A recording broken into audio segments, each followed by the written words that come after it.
We're in the harbor today. If you're watching this on replay, these can sometimes go a little long, a couple hours.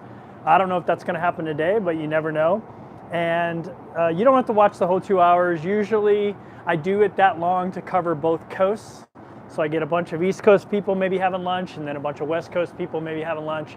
But it ends up being the same question over and over again. So if you just watch, half an hour of it, you'll probably get the gist of it. But if you're watching and you can hear me, let me know. It's a little cold out here and it's rainy. So if I'm wiping my nose, I apologize for that. I just finished my, I think it was my 8th cruise, maybe my 9th, and my 2nd one on Royal Caribbean's Enchantment of the Seas. I'm getting ready to start my 3rd Royal Caribbean Enchantment of the Seas. And we're headed to, we're gonna stop in Orlando first. That's what happens a lot out of these Baltimore cruises. And then we're going to, Coco Key, and then to Nassau, Bahama. We just got back from a bunch of saints, St. Martin, St. Croix, all the saints. Hold on 1 second.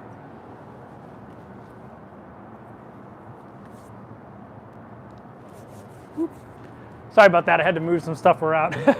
Yeah, there was a GI infection on board this cruise. And so we got, today they deep cleaned the whole ship. So we got kind of held up in the Crown Lounge. So I thought this was going to be a little bit late, but it's not. Probably would have been better for it to be a little bit late, actually, to be honest with you, because then more people would be home from work, but that's okay. All right, I'm going to jump into, so K equals key, I know. So if you don't know, Royal Caribbean pronounces key, C-A-Y, K, because they have Perfect Day at Coco Key. So actually Coco Key is Coco Key. The rest of them are Key, like Princess Key, even though it's spelled C-A-Y. But Royal Caribbean is actually pronounced K, according to Royal Caribbean. Now, you can disagree with that all you want and lose sleep over it, but I don't. So if you got any questions, throw them out there. But that is true, Daryl. The C-A-Y is Key, but with Coco Key, the way they brand it, Perfect Day at Coco Key, Perfect Day at Coco Key wouldn't sound as cool, I guess. Hey, Michelle, good morning, good morning. If you have any questions, throw them out there. If you're new to my channel, we're almost at 100,000. We're about 900 away, a little bit less actually. And if you don't know anything about me, I was in the military for 20 years, U.S. Navy, retired, went to law school, became a corporate lawyer, was going to work every day, coming home at night watching YouTube videos. And one day I woke up and said, you know what, I think I can go make YouTube videos. And so 4 years ago, I started traveling full time. Every year I travel a different way. I just saw my friend Neil pop in here. Neil was great. He had a whole crew on last cruise that adopted me. We ate dinner almost every night together, and was such a great group. Yeah, Neil and Joe are in there. There we go. Such a great group. So I wanted to give him a quick shout out really quick because I saw him just jump in here. And anyway, my first year I traveled in a group program called Remote Year. Google it. It's a pretty cool program. Lived in a different country every 30 days. That's kind of the genesis of my YouTube name. After that, COVID hit, bought an RV, started cruising full time, or started van life full time. Did that for a year. COVID wasn't over yet. Went through quarantine in Thailand. Stayed there for a year, motorcycled all over the place. And this year I decided to go back to the sea. I was in the Navy and live on nothing but cruise ships. I'm almost 2 months into it. After this cruise, it'll be exactly 2 months. And I've tried a bunch of different ships. I've tried MSC ships, Princess ships, and Royal Caribbean ships. Well, ship. This is my first Royal Caribbean ship. And then after I leave this ship in 8 days, I'll head down to Florida and I'll jump on another Princess ship for a little while. And then after that one, I go to a Norwegian ship. And then after that one, I think I'm on an MSC ship. And then back to another Princess ship. All right. If you have any questions, if you could write the word question in all caps so I can identify it easily as I'm scrolling through these. It doesn't look like we have a ton of people in here, only about 70, which is cool. It'll make it easier to answer questions. Man, the sun is getting bright all of a sudden. All of a sudden, the sun is bright. Sunglasses, which is great. It looks like Florida out here. Hold on. Look at this.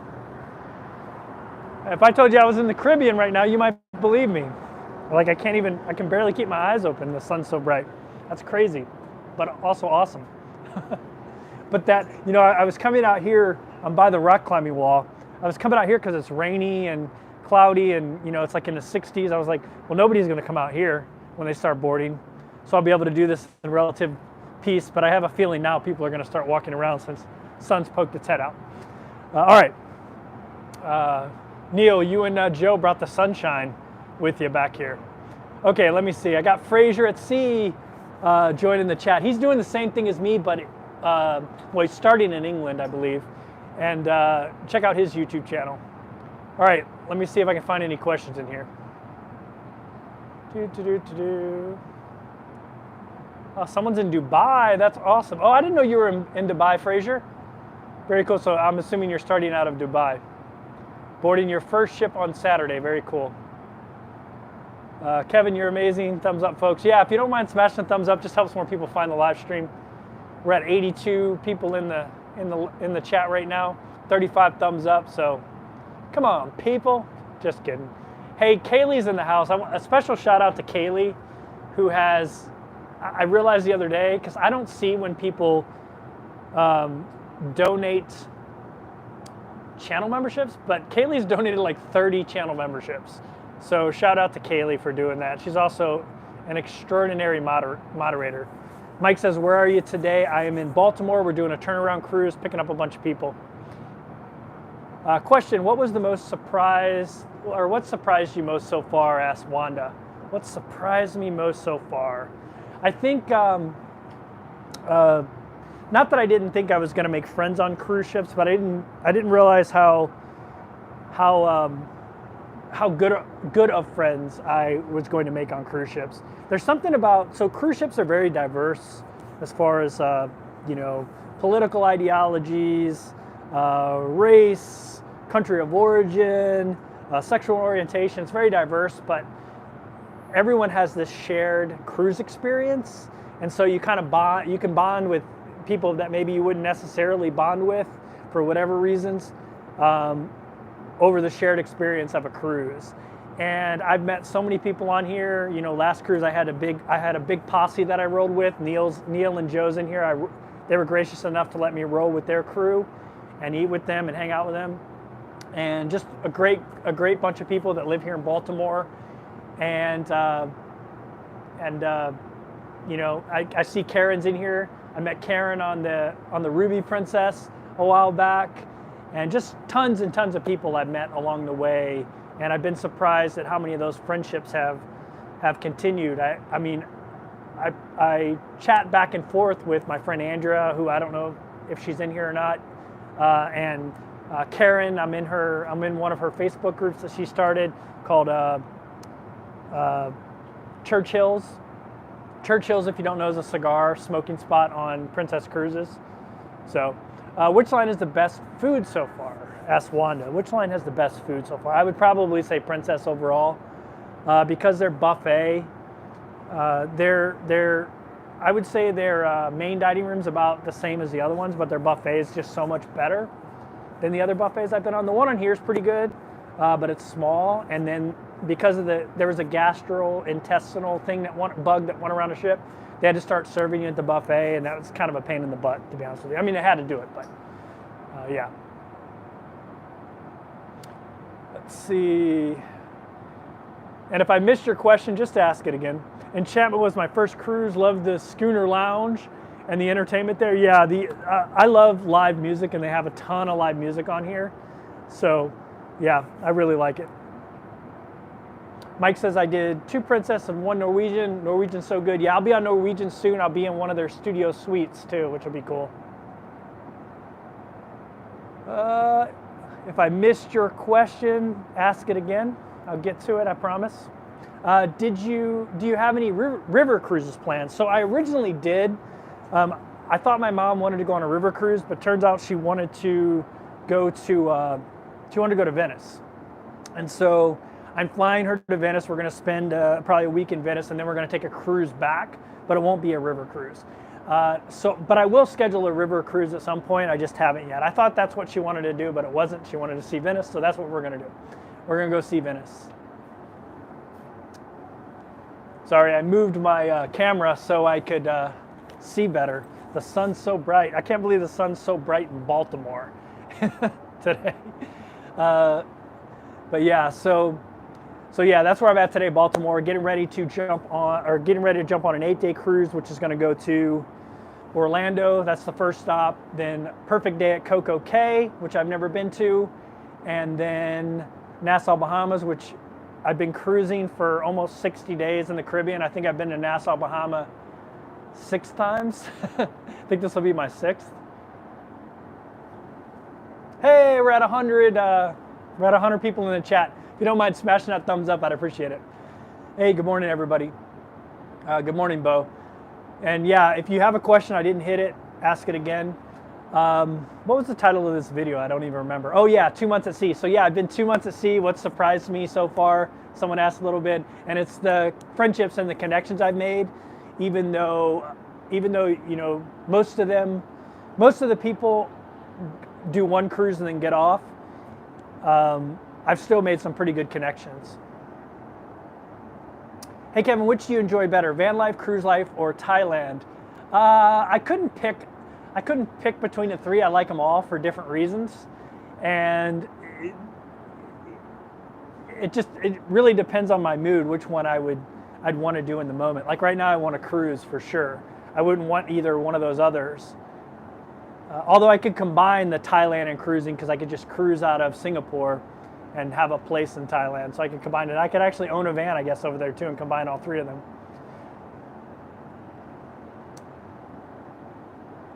Let's see.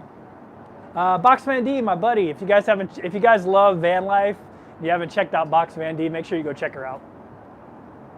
What is your favorite cruise ship so far? I don't cruise anymore, but love Princess Cruises when I did. So I would say of all the cruise ships I've done so far, and let me tell you which ones I've been on. I've been on Sky Princess, Ruby Princess, I've been on MSC Meraviglia, and I've been on Enchantment of the Seas. And if I had to pick one ship out of those 4, I'd probably say Ruby Princess. And it's not the newest ship, it's somewhere in the middle. I just really liked it. Sky Princess was beautiful as well. It's a new princess ship. But what I didn't like about it is their promenade deck. You couldn't walk all the way around it, where on Princess I could walk all the way around the promenade deck. And I don't know why that makes it better to me than Sky Princess, but it does, because I really like that. Have I climbed the rock wall? I haven't yet. To be honest with you, I don't think I've been out here when it's been open. See it here? It's on the back of the ship. So I probably should try that, right? Should probably do a little rock wall climbing.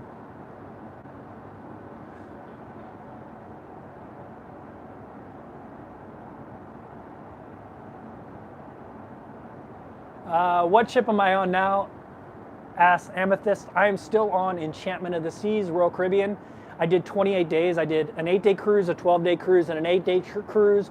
All of them different itineraries. So it wasn't like I was doing the same itinerary over and over, all different itineraries. I still have about a month and a half left in the Caribbean before I head on a transatlantic. It's a 33-day transatlantic though. It's gonna go a bunch of spots in Iceland, a bunch of spots in Norway before dropping me off in Southampton. And then I'm gonna be doing all kinds of cool, I'm gonna be doing all kinds of cool cruises. I've got a comedy series cruise, which is a 7-day cruise full of comedians, but it's also a Baltic Sea cruise, I think it's Baltic. And then I'll do a Scandinavian cruise, and then a Mediterranean cruise, and a British Isles cruise, and a couple others. Oh, we got a big super chat thrown in here. Hey, what's going on, Henry? Henry says, Kevin, you mentioned in the past that some people stalking you, which is crazy. Can you talk about one story which would help a lot of us out to watch out for? There was this, God, I don't want to say it because I'm worried. So there was this one person that I think basically assumed that she was my girlfriend because I had replied to her on Instagram. She asked questions, I replied to them. And then there was a point where I was getting so much stuff on Instagram that I just couldn't keep up with it. I answer every question I ever get on YouTube. I've answered every comment I've ever gotten. And I've gotten, I think, somewhere around 200,000 comments. I've answered every single one of them, unless it's like, inappropriate, homophobic, racist, something like that. That just gets deleted. But I've answered every legitimate comment ever made. And I didn't reply. This, by the way, someone just said, I'm not the stalker. By the way, this was a while ago. It was pretty far in the past now. Anyway, I was getting so many questions on Instagram. I just didn't, if they were old, I just didn't answer them. And all of a sudden she started getting really mad, saying that I was treating her like crap and this is not the way you treat your girlfriend, and just crazy stuff. Anyway, that was, yeah, it was pretty crazy. So I will, by the way, I don't do a lot for channel members, and that's pretty bad. It's pretty bad to say. I should do more for channel members. I'm trying to think of things to do. I used to give out like boondocking locations when I was in van life, but I think that's where I'm going to keep my cruise schedule. I'm going to just keep it with the members, because I guess if they do axe murder me, they'll be able to find them, I guess. But yeah, that's one of the things I plan on adding to channel memberships. Is this is my cruise schedule, so if somebody wants to come on a cruise that I'm on, they can. I'm not hosting it, so don't expect me to provide any entertainment or anything. I mean, we'll hang out and everything, but I won't be hosting it. But I think that's one of the things I'm going to add to channel memberships. Okay, let's see. Question: do you plan to cruise in other countries? Yeah, what is that? Pradeep, I am going to be cruising out of London for a little bit, and then I am doing a 21-day Alaskan cruise after Europe, and then from there I'm going from Vancouver to New Zealand, going to Hawaii first, and then down to Tahiti, and then to New Zealand, and then I'll cruise out of Asia for a little bit. Not as long as I thought I was going to, because I'm going to be flying my mother to Venice, and I'm going to meet her there from Asia. And then I'll actually take a cruise back from Rome, actually, to Fort Lauderdale. And then I'm not 100% sure what I'm going to do after that, but I might be getting on Princess's brand new ship, Sun Princess, in February. So for the inaugural cruise, that's not 100% yet, but I might be getting on it. I might be doing that. So we'll see. I don't know exactly what my itinerary is going to be at the moment, past around November timeframe. I don't know what my itinerary is going to be. So, but I will be out of a bunch of different countries. Please don't get axe murdered.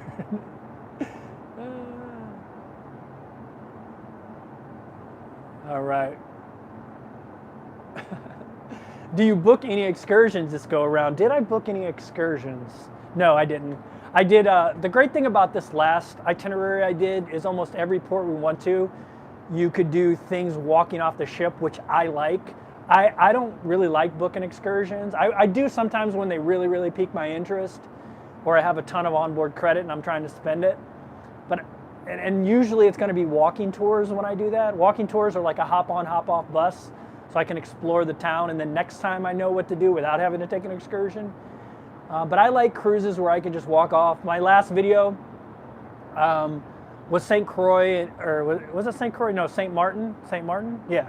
And you can just walk off the ship and do some pretty cool stuff in St. Martin without having to pay for an excursion. I just really like that, personally. I've taken a few excursions. I took a few excursions in the beginning. I did like some snorkeling ones, and to be honest with you, I didn't like being on somebody else's schedule. I didn't like someone else having control of my time, and that's what I felt like the whole time I was on the excursions. I wanted to do different things than the excursion was doing. I wanted to snorkel in different spots and not have to wear a life vest to snorkel, which is silly. in my opinion, if you can swim. And yeah, so I'm not a huge fan of excursions, other than I do like walking tour type food tour excursions, and I do like hop on, hop off buses. I've always been a big fan of hop on, hop off buses around the world. That's a great way to get to know a city, and I've always been a big fan of that. And not so much for the hop on, hop off bus experience, but for intel reasons. So next time you come to that place, you know the places and neighborhoods you want to go to. So if I missed your question, please ask it again. Henry says, Kevin, yeah, that's a crazy story. So glad you never give out the exact location. Thanks again, Kevin. Truly enjoy these live streams. Thanks, man. Thanks for the super chat. Very, very generous of you.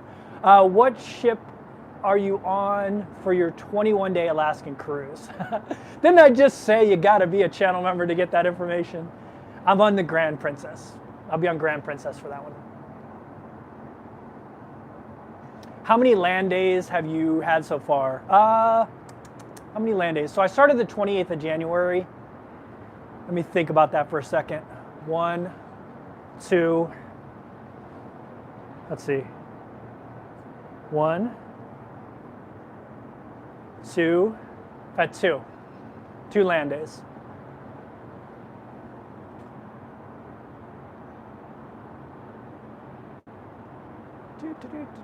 Do you really travel with carry-on bag? How are you surviving with so few clothes? Ever swap out anything? Love your channel. So I don't know if you've watched my cruise packing video, but I'm not traveling with just a backpack. Well, I'm not even traveling with a backpack anymore. I'm traveling with a carry-on suitcase. It's probably, if I was holding it right now, it'd be about this big. It's just in the size limits for carry-ons for every U.S. carrier. It probably wouldn't work for overseas, but for every U.S. carrier it works. And I think that thing's probably, I would say probably 40 to 50 liters maybe, and I carry a ton of stuff in there. I've got 10 shirts, I've got 4 pair of pants,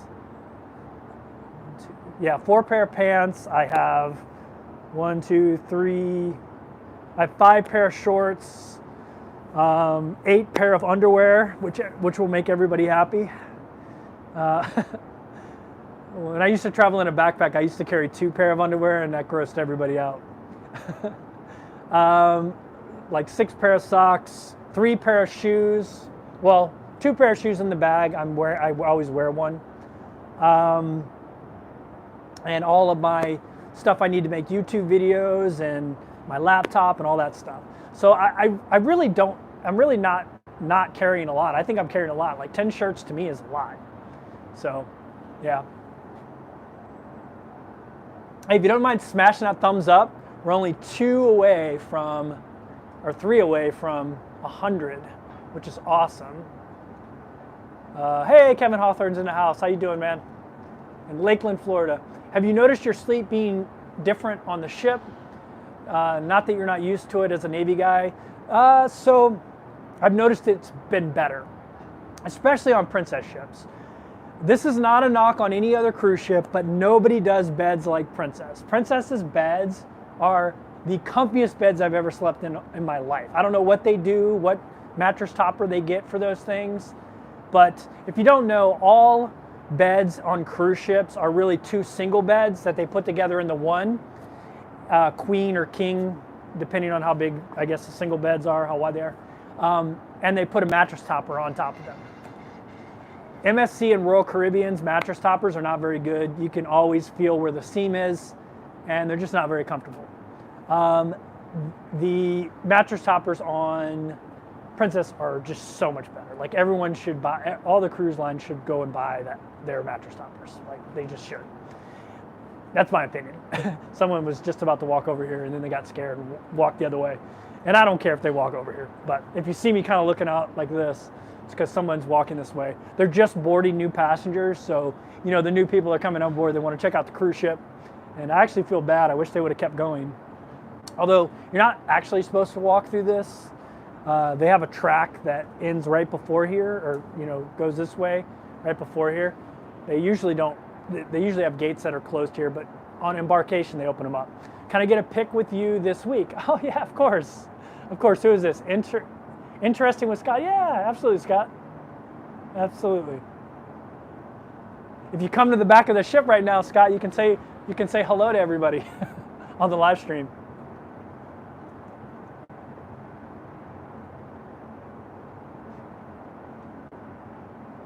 Oh, Mike says the Norwegian bed was a queen. Okay. Were you in the on Norwegian, were you in the studio? I'm in a studio, and I'm assuming that's not 2 beds.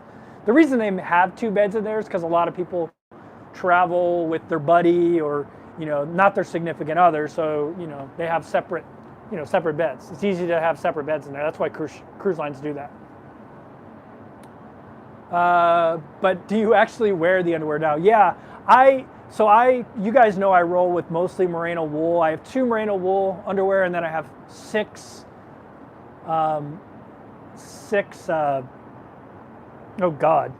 bamboo. 6 bamboo underwear, which I actually love bamboo for underwear more than I do merino wool.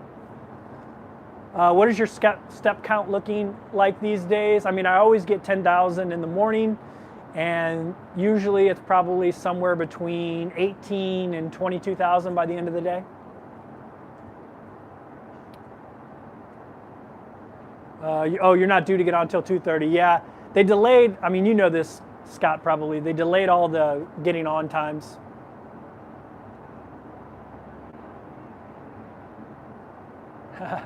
Someone said they're disposable, made from diaper underwear. Yeah. Scott, if you take a picture with me because you watch me on YouTube, you will be the first ever one of those I've done.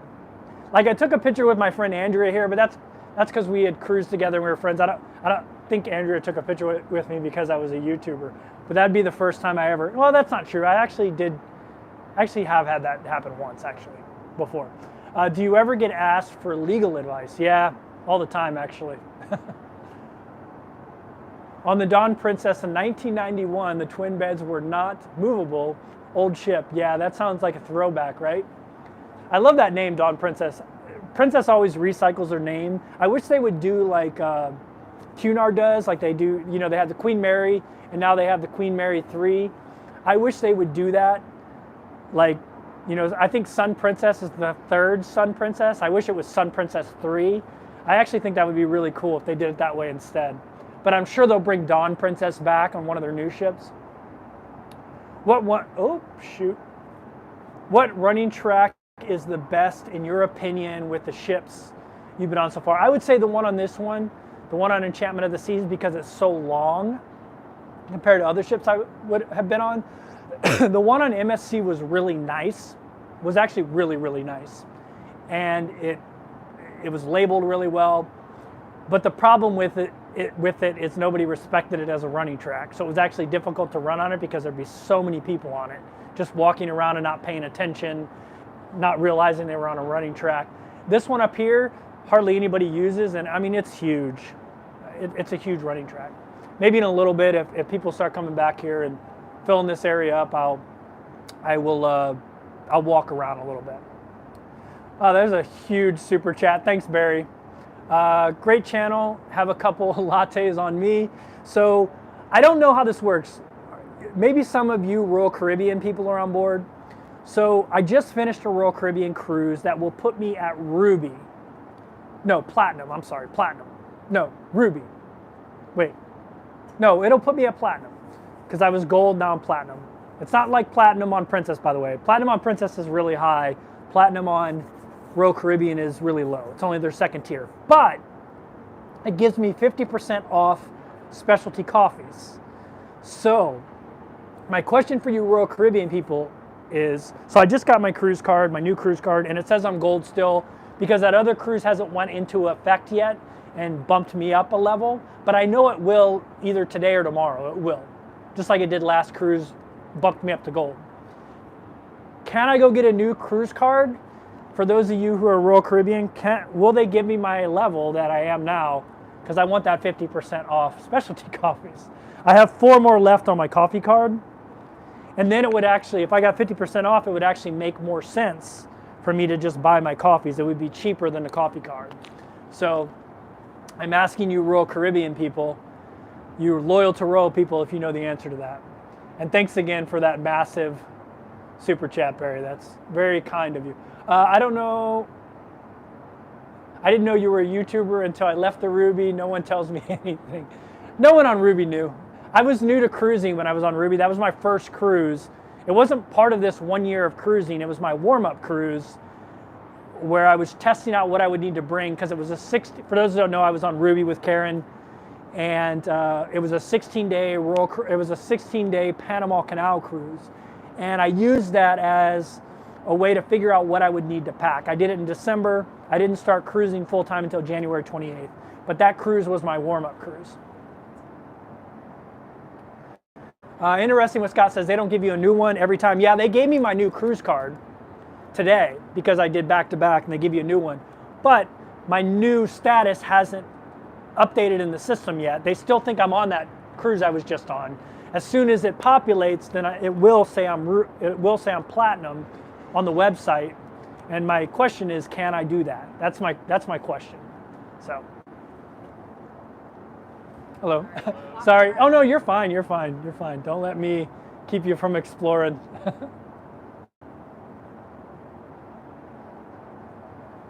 Mike says, I was on Ruby Princess from December 18th till the 29th. Yeah, I got off on the 18th, Mike. I actually got off on the day you were getting on. Got off in Galveston.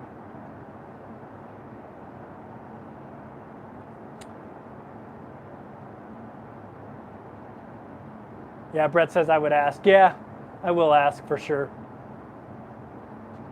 Let's see. McKenna asked me where I'm going. We are going to, well, currently we're in Baltimore, even though right now Baltimore is all sunny. I feel like I'm in the Caribbean, right? Even though Baltimore is all sunny. And then we're going to Perfect Day at Coco Key, which is, for those who don't know, is Royal Caribbean's private island. I haven't been to it yet. Super excited about finally experiencing it. And then we're going to Port Canaveral first, Orlando, Port Canaveral, and then we're going to Perfect Day at Coco Key, Royal Caribbean's private island. I'm super excited about seeing it. It'll be my second private island. I've been to MSC's private island, Ocean Key, and now I'll go to Perfect Day at Coco Key, which will be great. And then we go to Nassau, Bahamas, which it will be my 6th time in Nassau since I've been cruising in the Caribbean. It's a very popular port and not my favorite, to be honest with you. Question, can you comment on the financial aspect of living on cruise ships? What kind of income is involved? Is it flexible? Are you asking me what it costs? So far I've been able to keep it at around $110 a day, so about $3,100 a month. I am a professional YouTuber. It took me 2 years. I've been doing this for 4 years, but at about the 2-year mark, I started making money doing this, and now it almost completely funds my travel, which is great. For a while it did completely. When I was really, really popular in van life, it definitely completely funded my travel, but I switch genres all the time. I'm not a good YouTuber. Don't follow my example. That's a terrible thing to do. If I was in van life, I'd probably have 1 million subscribers right now, and I'd be making a ton of money. But I don't do this. I don't do this for that. It's nice that it makes some money, but yeah, YouTube almost completely funds my cruising, so it doesn't really cost me any money out of pocket. If you're asking me what my other income sources are, I'm retired military. So I did 20 years, so I get a pension. I have rental properties, investments, things like that pay me passive income. And so, yeah. Can you explain your back-to-back disembarkation and boarding this morning? Yeah, so this morning it was a little weird because there was a GI infection on board. And so they needed to clean the ship really good. And it was just really strange. But it was pretty smooth. There was only 50-something of us doing back-to-backs. So it wasn't that big of a group. I'm used to hundreds of people doing back-to-back. Like on Princess and MSC, it was hundreds of people. But there's only 50-something of us doing back-to-back. And so we waited around forever because they were trying to get everybody off to sanitize the ship. And then and then they took us off. We didn't go through any kind of customs or immigration. They were there. But every other ship I've ever been on when we've done back-to-back, you have to go through immigration and get your face scanned. They haven't done that in Baltimore at all. I don't know how they get around it, but they do. So, but yeah. So it wasn't super normal to ones I've done before. Normally you come back on the ship and you just get to go wherever, but they took us up to the Viking Lounge, which is like just a adults-only lounge. They took us up there and kept us there for a while. We have 167 people in here. If you don't mind smashing that up, I'd appreciate it. I know I'm doing this at an awkward time, helps more people. And how far from 100K subscribers are you, or what does that really mean? So I'm about I'm a little bit under 900. I'm like 875 away now, something like that. So getting close. What does it mean? It's just, for YouTube, it means you have a lot of subscribers. You don't make any money off subscribers. You make money off of views. So it's not super important, but they do give you like a plaque, and your channel will get a check mark because it'll get verified, which makes it just, easier to do stuff and easier for people to know you're official, I guess. But as far as like earning money, I mean, there are people that have 10,000 subscribers that can make more than people that have a million subscribers. It's all about how many views you get. That's where you make money on YouTube. Where will the plaque go? I'll have it sent to my mom. I'll have her take a picture of it and send it to me, and I'll post it somewhere. I don't know. All right, if I missed your question, ask again. Hatbox says 2 questions, all cruise lines. Who has the largest regular cabin, and which one has the largest bathrooms? So I did a video about this, comparing MS and Princess's inside cabin. I would say it's probably the largest, but Princess feels the largest. It's much better set up than the MSC cabins. MSC cabins are kind of long and shotgun type of cabins, and Princess cabins are kind of square, boxy, and then each area is like, you got a living area, you got a huge closet. The bathroom is kind of small on Princess. I would say the bathroom on MSC is better. It's not bigger, but it feels much bigger, and they don't have a shower curtain. The shower curtains on Princess really haven't bothered me, but the shower curtains on Royal Caribbean have bothered me because their showers on this, it's an old ship. The showers are really slim, and the curtain is constantly touching you, and it just freaks me out a little bit. So I haven't liked the shower curtains on this older Royal Caribbean ship. It might be better on newer Royal Caribbean ships. I'm sure it is, but on this older one, the showers are so narrow that it just, I hate when the shower curtain touches me. On a Princess ship, it never touches me for some reason. I don't know why, but on here it does. In the comparison to travel you have done so far, what do you really enjoy about cruising? I really enjoy having no chores. Like the only chore I really have is like laundry. I don't have to make my bed. I don't have to cook any food or go find food. Well, I mean, I have to go find it, but it's like, 1 minute walk. I don't have to do anything but relax and enjoy life. And I've mentioned this before, like living in one location is like my worst nightmare. I get so antsy if I had to sign a lease, I would hate it. And like living somewhere for a couple months, I'm ready to go. And what I like about cruising is you're always moving. Like today I'm in Baltimore. Tomorrow we'll be in Port Canaveral, and then we'll cruise for a day, and then we'll be a perfect day at Coco Key, and then we'll cruise for another day, and then we'll be in Nassau. You're always moving. Your surroundings are always changing. I really like that about cruising. I guess you could say van life's like that kind of, but I have to do all the work. So on here I don't have to do any of the work. I just relax and do what I want to do when I want to do it. Catch some live music. That's another thing I like. There's always live music on a cruise ship, almost any time of day.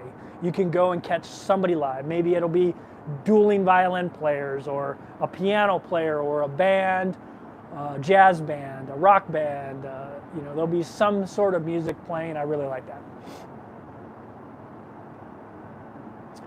So are you working on this cruise liner? I don't know what you mean working. I mean, I'm a YouTuber, so I'm making videos.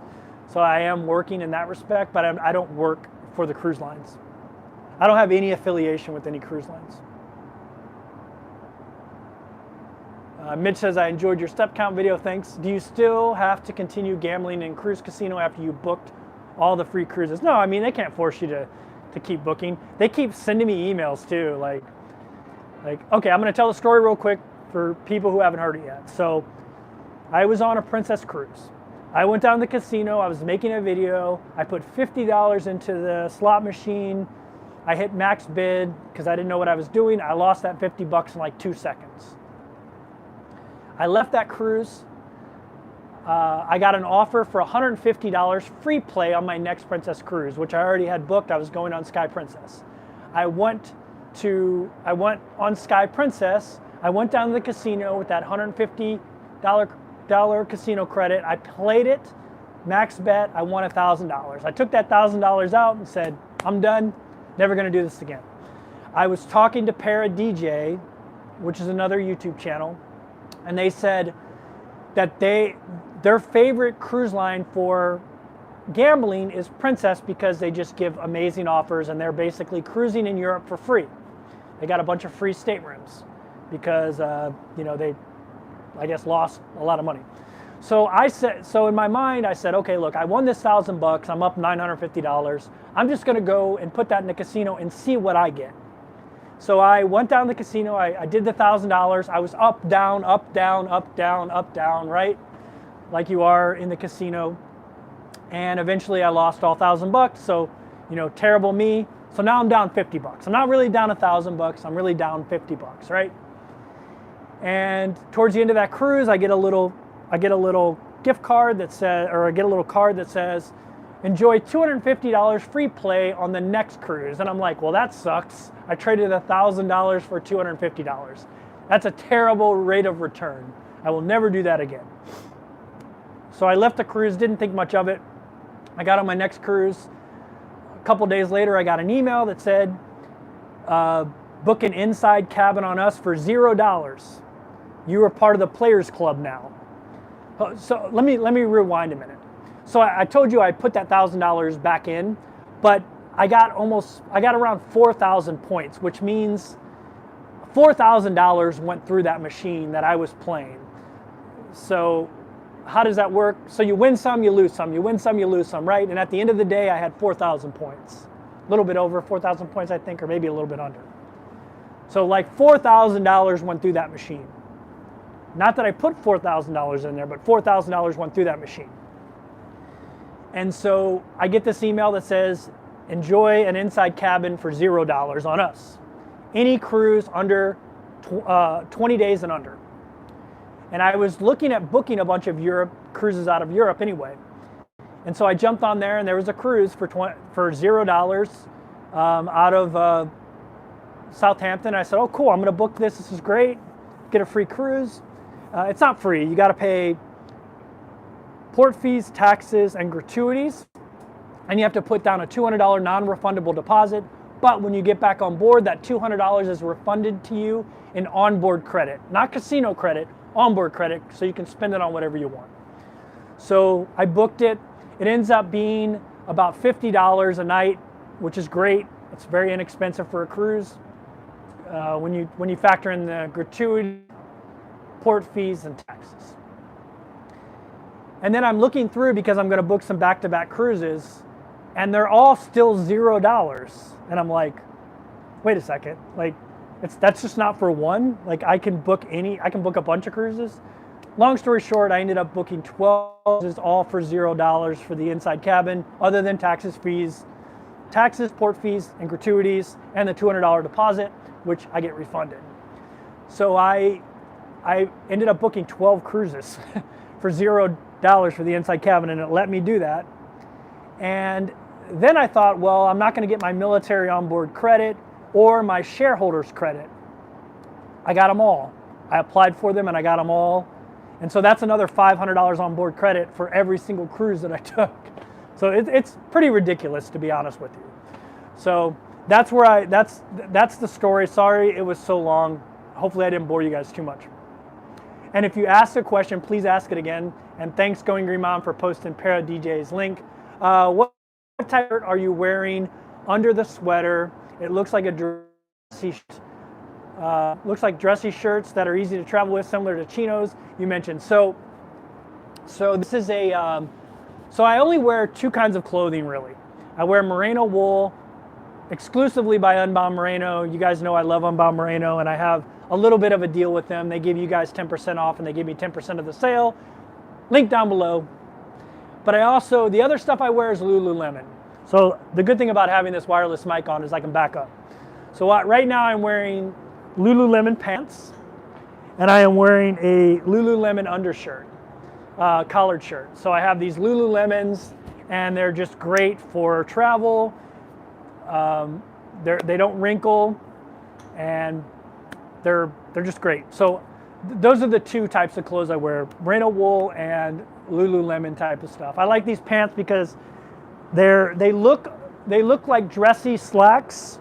They're dark gray. I also have them in a lighter color, and then I have two merino wool pants. And where was I going with that?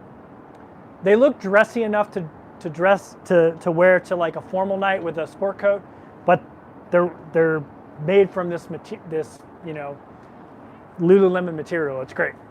They're easy to clean. They don't wrinkle at all. Like these pants don't wrinkle at all. My merino pants wrinkle, but you just spray them with water and the wrinkles fall out. Like these don't wrinkle at all. Like they don't wrinkle. So it's great. All right, if I missed your question, please ask it again. You are basically cruising for nothing. It's not really nothing, and it still ends up being $50 to $60 a day. So what is that? What does that add up to monthly?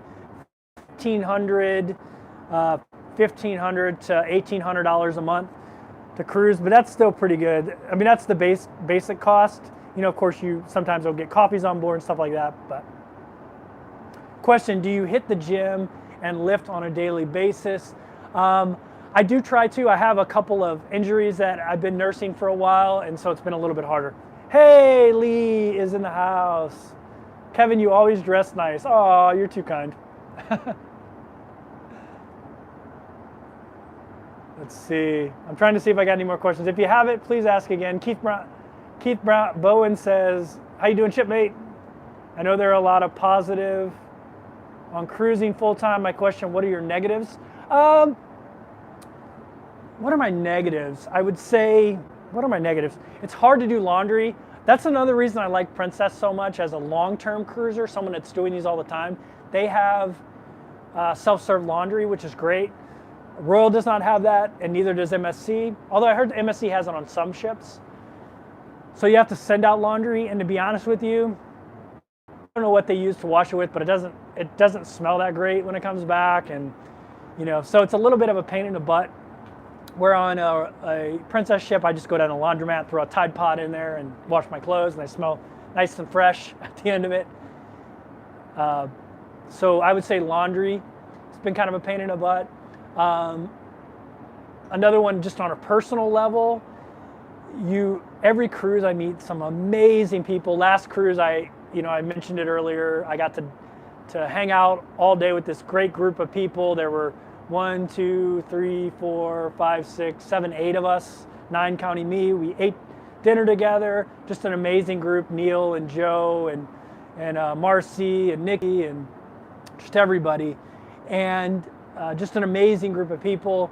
And now they're gone. And that's sad for me. A new cast of characters will step on board today, and I'm sure I'll meet some great people. Andrea's in the chat. Same thing when Andrea left Sky Princess. Karen's in the chat. Same thing when I left Ruby Princess. Although me and Karen left Ruby Princess at the same time. Although I think she might have been doing back-to-back. But yeah, you meet these people, and then they're in your life, and then they're out of your life. They go back to their life, and I just keep on cruising. So I would say that is the biggest. I don't know. I would call it a challenge, but makes you sad a little bit. All right, now we got a lot of questions. Awesome. Question, you wanted to say you've inspired me to start cruising again as a solo cruiser, looking to book my first cruise in over a decade. That's awesome. Very, very cool. Very cool. No. No. Hey, look. No.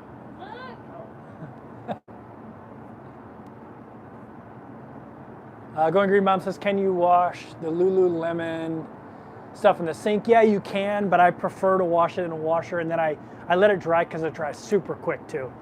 I prefer to wash it in the wash. It's a little bit harder to sink wash pants. So I like to wash that stuff in the washer, and the shirt is not as the shirt is wrinkle free when you hang dry it, but it's not so wrinkle free when you hand wash it. Question, old school question, why and when did you use the military and why the Navy over everything else? Asked McKenna. So I grew up in the Midwest. I did not want to get stationed in the Midwest to be in the ocean. I wanted to go to cool places and get stationed somewhere cool like Hawaii or Florida. So I joined the Navy, first duty station, Hawaii. So yeah. Boxman D says, you could always wash your clothes in cabin and pretend you are in the van. Yeah, I mean, I do that a lot. I wash most of my merino wool hand washed. Usually I do it when I'm in the shower. I jump in the shower because you got the spray nozzles that you can pull off, you know, and I wash it, soap it up, let it hang on you'll have a clothesline in the shower, let it hang on a clothesline, let the soap soak into it for a little bit and then spray it down for a little while. Perfect, good to go. Good for another week. But when I do have self-service laundry, I wash my merino wool in the washer too. It's just easy because I can throw it all in there at once. So, did you sell or store your van? Asked Brian. I sold my van. I actually sold it for more than I paid for it, which is pretty cool. If I missed your question, please ask it again. We're at 200 people in the chat. The chat's moving like crazy, and if you haven't smashed the thumbs up, I'd appreciate it. We're closing in on 200 thumbs up.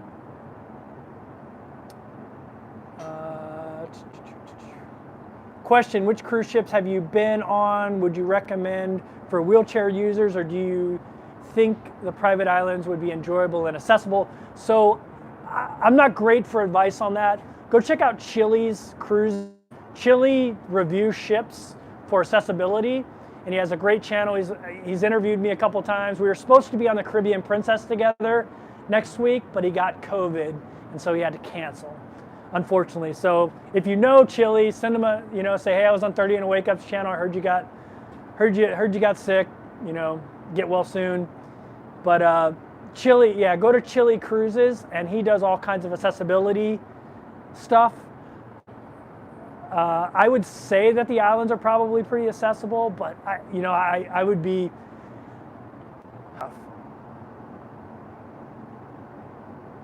We're going to try Panama Canal next year, later that fall. Yeah, that's really cool. I liked it. Let's see.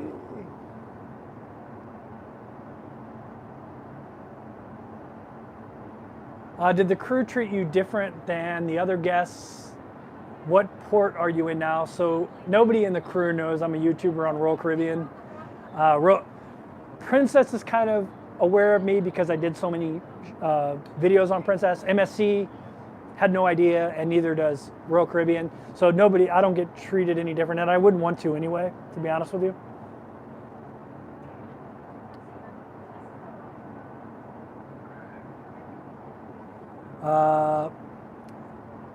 Thyre says, yay for solo cruising.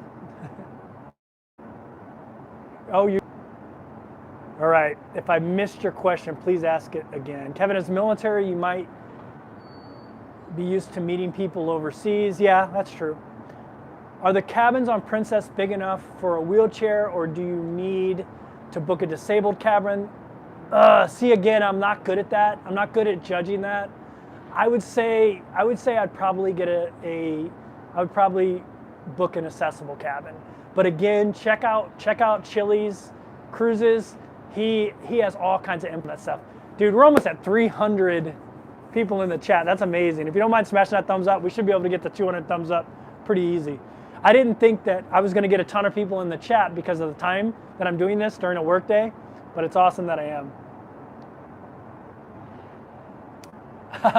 What a bachelor comment, washing clothes in the shower. Yeah, washing clothes in the shower. How do you stay long-term at good rates? Do you book cruises one after another? So Jonah, I did a whole video on how to find cheap cruises as a solo. Go check it out.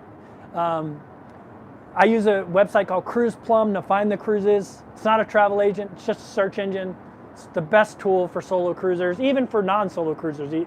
For finding affordable cruises, you can sort by cost per day, which is like the real cost of a cruise in my opinion.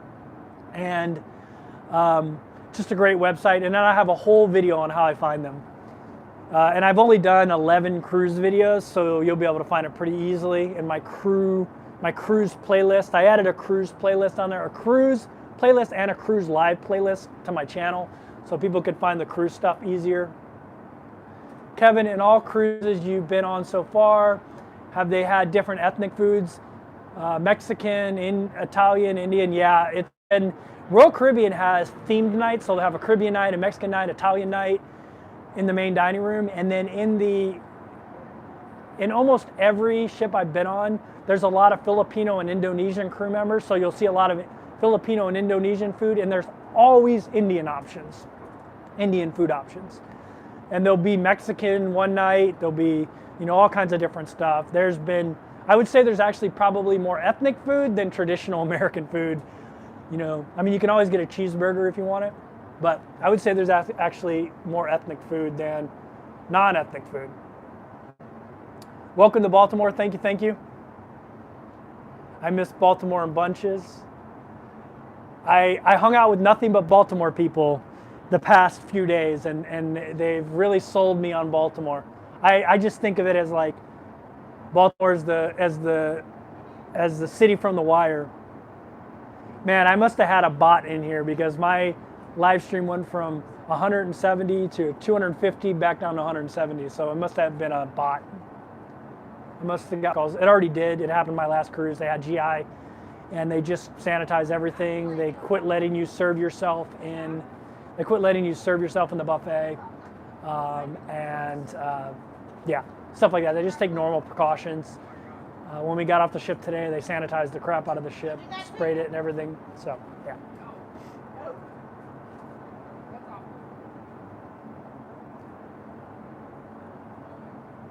What would you suggest for wheelchair-bound person on a ship?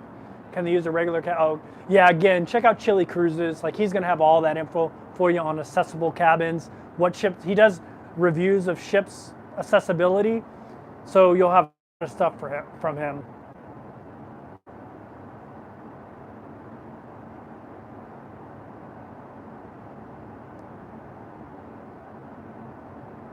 Ooh, this live chat's moving quickly.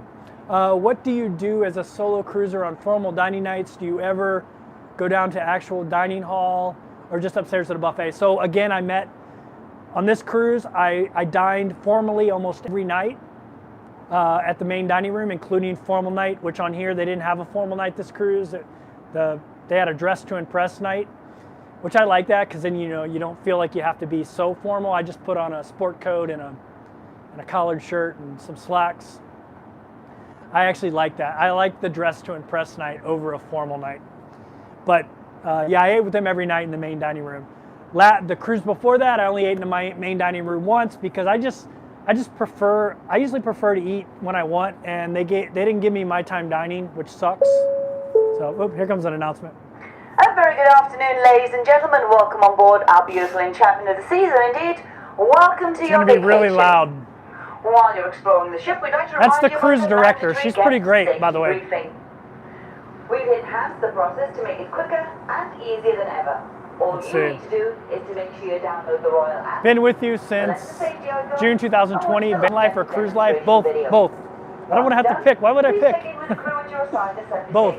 Which, by the way, is already open and located on deck number 5, open deck. She's telling everybody to get their ass to the buffet. And in large print on your SeaPass card. If you do not watch the life jacket demonstration on the out right now. Presentation at your assembly station. There are people in the gym at the beginning of the cruise. 3 and 11 years old, youth safety wristbands will be found in your stateroom when it is ready. Please make sure to bring your children to the assembly station so we can explain safety 1, 2, 3 to them. Remember, The sooner you check into your assigned station, the sooner you can get back to your vacation. Don't forget to check the safety page in the Royal Caribbean app for more information. Thanks everyone, and welcome aboard. All right, we're back.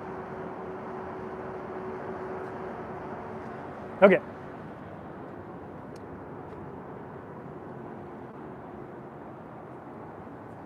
Changing your channel name. Yeah, I've actually thought about changing my channel name many times, and in the past, people didn't want me to do it.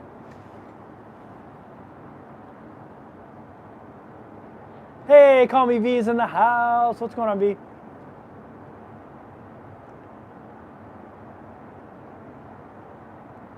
Let's see. Yeah, you did call that, Mitch. You did call that. All right, question.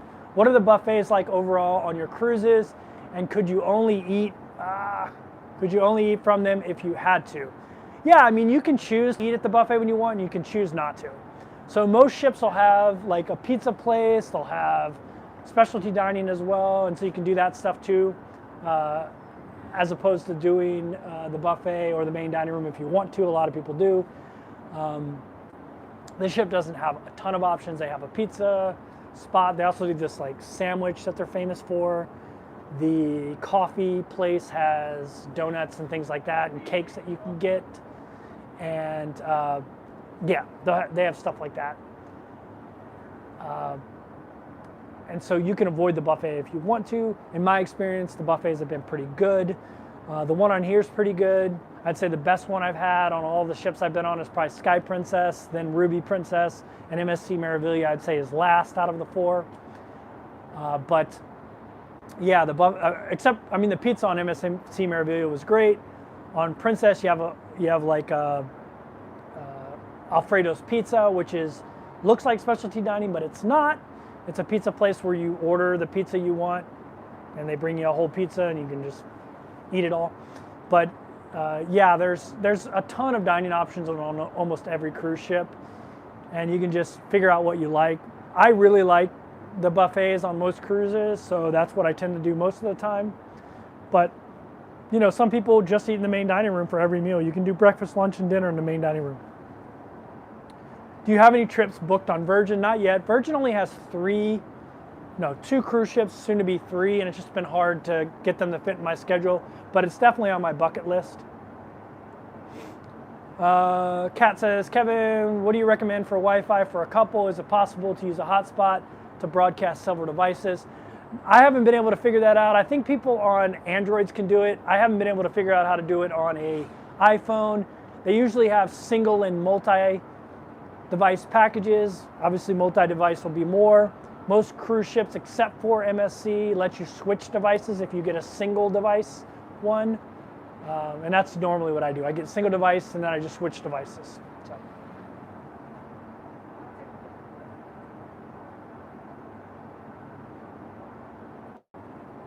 Where in the world is Kevin now? Yeah, for a channel name. Am I on Facebook? I do have a Facebook page called 30 and Wake Up, but I'm not very active on it. I probably should be. And at some point, maybe I will go back to being more active on it. I also have Instagram, which is the thing I'm probably most active on anything. So, and it's also 30 and Wake Up. How's your walking going? How many steps are you doing? Sorry if you already answered that. Yeah, I do 10,000 every morning right away before I do anything. And then I usually in the day between 18,000, 22,000. Yeah, maybe I could tether it. Yeah, maybe I could tether it. Kevin, no more hiking lately. Yeah, not a ton of hiking, a little bit. I mean, go watch my last video. I'm in a port. I ended up getting 30,000 steps in that one. So, you can go through.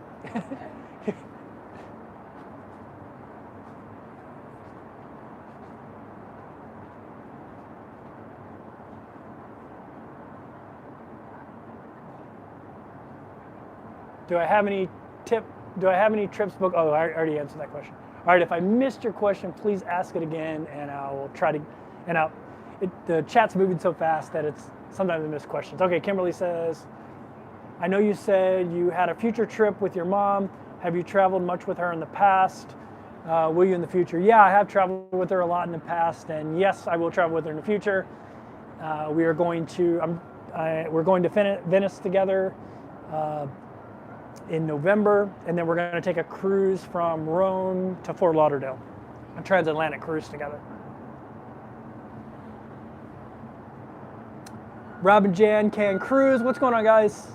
How are you doing? Another cruise channel in the house. Again, if you have any questions, throw it out there again. The chat's moving so fast, it's hard for me to go back. What is your favorite YouTuber for travel? Oh, I can't answer that question, Scott. I have so many favorites. Yeah, I have so many favorites. I can't answer that question. What ship are you taking transatlantic? We're planning a transatlantic next spring, but leaning towards Cunard. Ocean liner. Would she really be more stable in the North Atlantic? I mean, probably. I mean, that's what they're built for. But who knows? And it also depends on what route you're going. If you're going like the North Atlantic route, it's going to be bumpy no matter what kind of ship you're on. If you're going the southern route, it's probably going to be a little bit less bumpy, most likely. But yeah, so I'm taking Enchantment of the Sea. No, not Enchantment of the Seas. Enchanted Princess, I think, is the one. Maybe it's Emerald Princess. One of the princess ships that starts with an E is the one I'm taking back with my mom. Yeah, and then I'm doing a Trans-Pacific on Grand Princess, I think. I'm doing my transatlantic over to Europe on Island Princess, though. So I'm doing 3 trans-ocean cruises this year, at least, that I know of right now that are booked. I'm doing 2 transatlantics, one over and one back, and then I'm doing a Trans-Pacific over to Asia from Vancouver.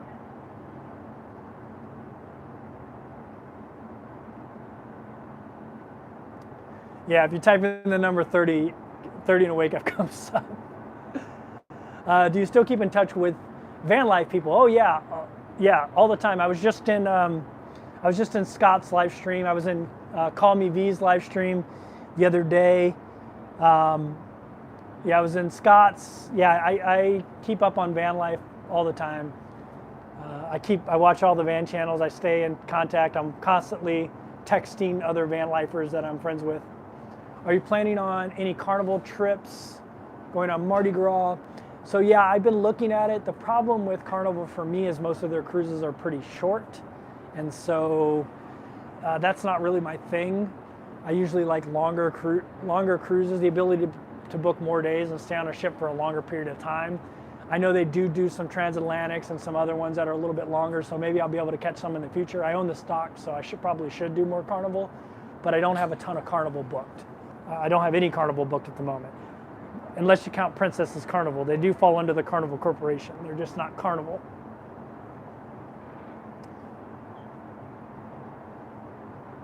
Have you ever gotten a balcony cabin yet? Do you think you might enjoy it? So I think I got upgraded in a balcony on one of my cruises coming up. I have to look at it again, but I did get upgraded on one coming up. So at some point you will see me in a balcony, and I probably will upgrade for Alaska. Probably upgrade to a balcony.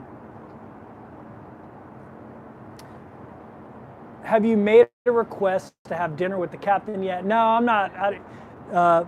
The only cruise line that knows I exist is Princess, and I don't even really think they know I exist. They just did on Sky Princess. I bet you nobody knows I'm on there when I go on Caribbean Princess. Nobody on Royal Caribbean. I'm just not that popular of a cruise travel vlogger.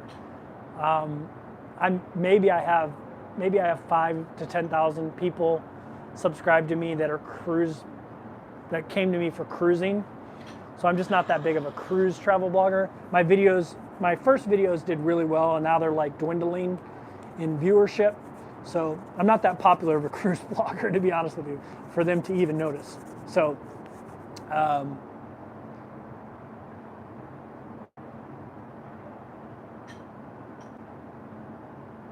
let's see.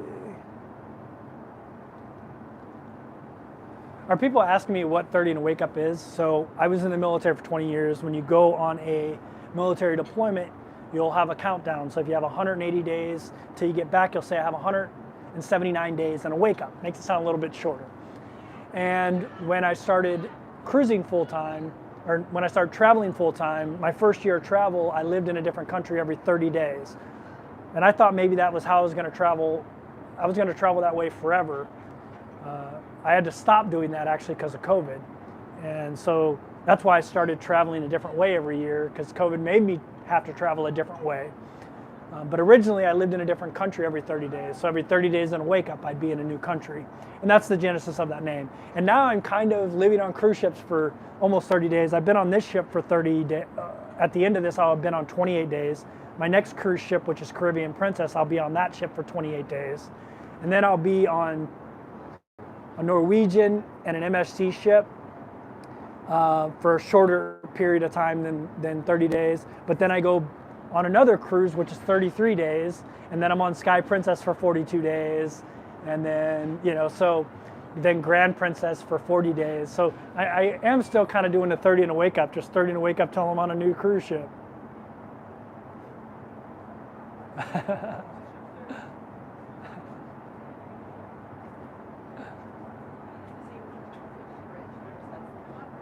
All right, if you have a question, ask it. I'm trying to get caught up here. So this cruise is going to have way more people than the cruise I just came off of. Our last cruise, I think we had 1,800, something like that. This cruise we have 2,400, I believe, and like 600 kids. So last cruise we had like 10 kids on the cruise ship. So it's going to be a different dynamic for sure. It's definitely going to be a different dynamic.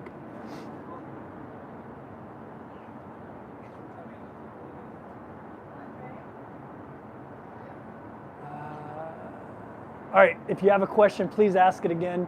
Again, I'm falling behind because my chat's moving so quickly. Carnival is scheduling transatlantic and trans-Pacific cruises longer than, then if that happens, I'll definitely start looking at Carnival more. One of the big reasons I love Princess, a lot of people ask me why I love Princess so much. I'm actually going to do, when I go down Caribbean Princess, I'm going to do a whole video called Why I Love Princess. But one of the reasons I really like it is the diversity of itineraries. It has, anywhere on the planet that you want to cruise to, you can do it. The only one that's probably equal, maybe a little bit more, is MSC. Probably has a little bit more. But you can just cruise anywhere on Princess. And so that's one thing I really like about them. How much do you spend on cruises? So I try to keep it between 100, 115 a day per night. So 3,000, 3,100 a month. If you go back and watch earlier in this video, I explain where I got a bunch of free cruises because I gambled some winnings in the casino. So go back and watch that. I don't explain it again because it's a long story, and most of the people that are in here already heard it. But those cruises are going to cost me about $50 or $60 a day, so $1,500 to $1,800 a month.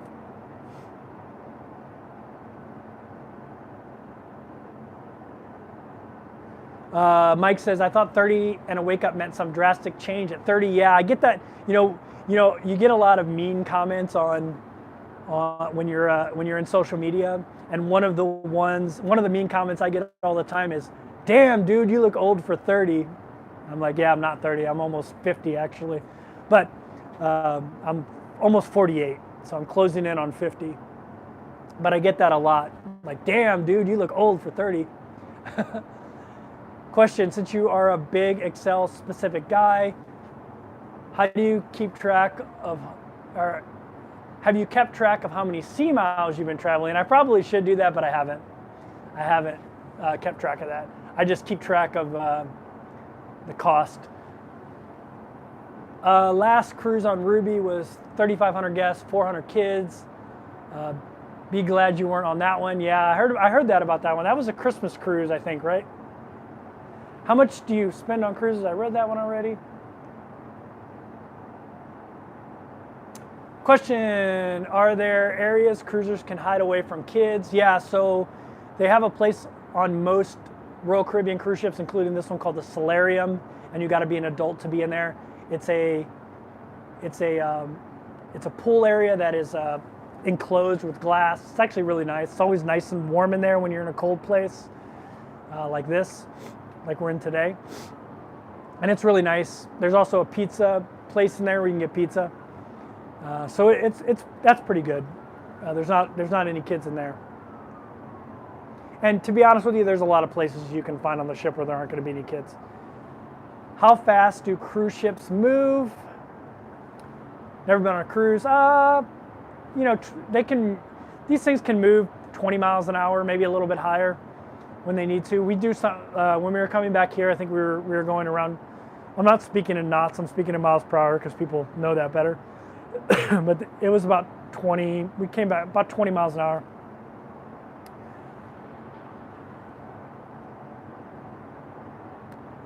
What are you going to do when the price increases? I don't know what that means. What do you mean, price of cruises? So I got a whole video on how to find cheap cruises for solos. I use Cruise Plum. I keep hearing the prices are going to increase, but I keep finding nothing but deals. So, okay.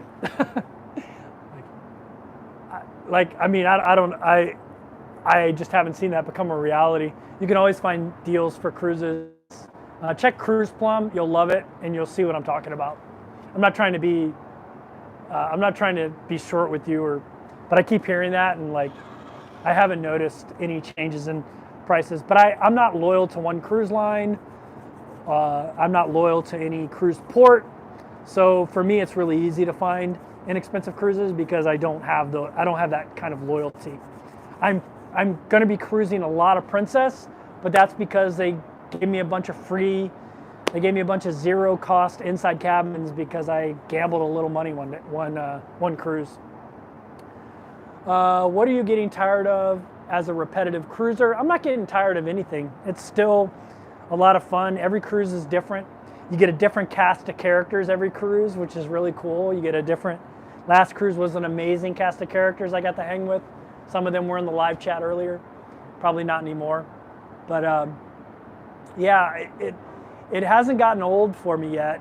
I mean, going to Nassau's gotten a little old, but I mean, last cruise I went to a bunch of places I'd never been, St. Croix, St. Martin, Barbados. It was really cool. And this cruise I'm going to Perfect Day at Coco Key, which I've never been to. I'm excited to try that private island.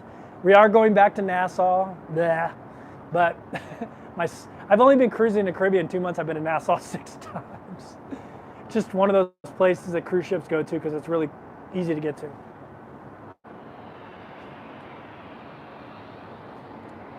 Which cruises and where? A Europe one seems amazing. So Big Papa, I'm over in Europe.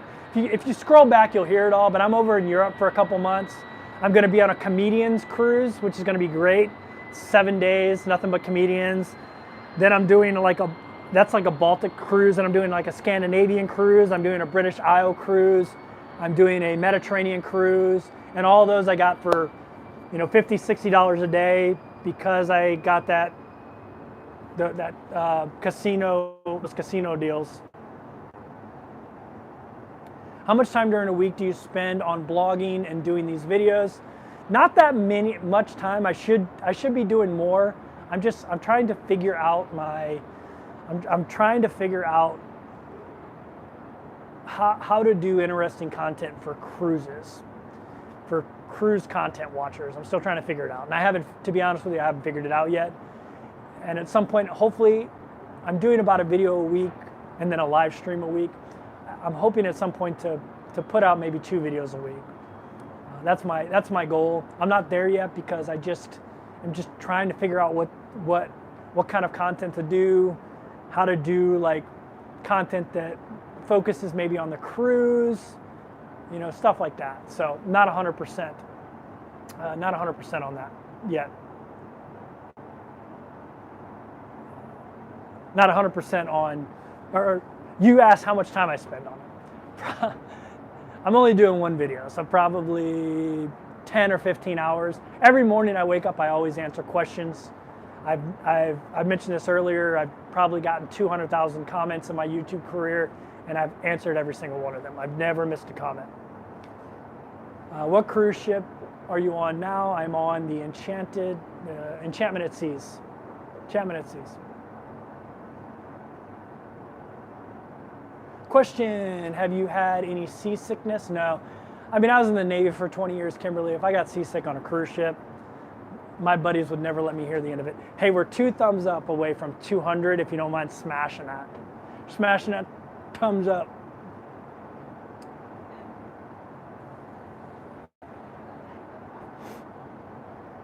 The gratuities have increased in 2023 from $14 to $16 a day. Yeah, that's what they are on most cruise ships. I always prepay gratuities. I just prepay it. So.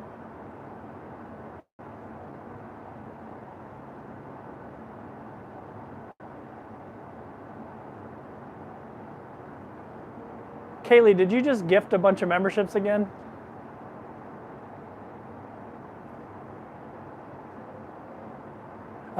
Did you go back to Maho Beach? I did not. Did I get to Maho Beach? No, but I'm going there again and I will. I shot a video that day, so that's why I actually didn't go to Maho Beach, because the video was about my video was basically how to go to St. Martin and not take an excursion, just walk off the ship and enjoy your day. And by the time I was finishing filming that video, I had to get back on the ship. So. Motorcycle trip in Alaska, maybe at some point.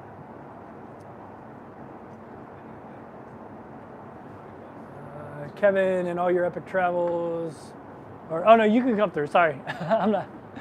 And all your epic travels in general, la, la, la, la. This is a funny question. So, have I ever experienced any ghosts on my travels? No, I haven't. I have not, but that's an interesting question. I have not experienced any ghosts that I know of.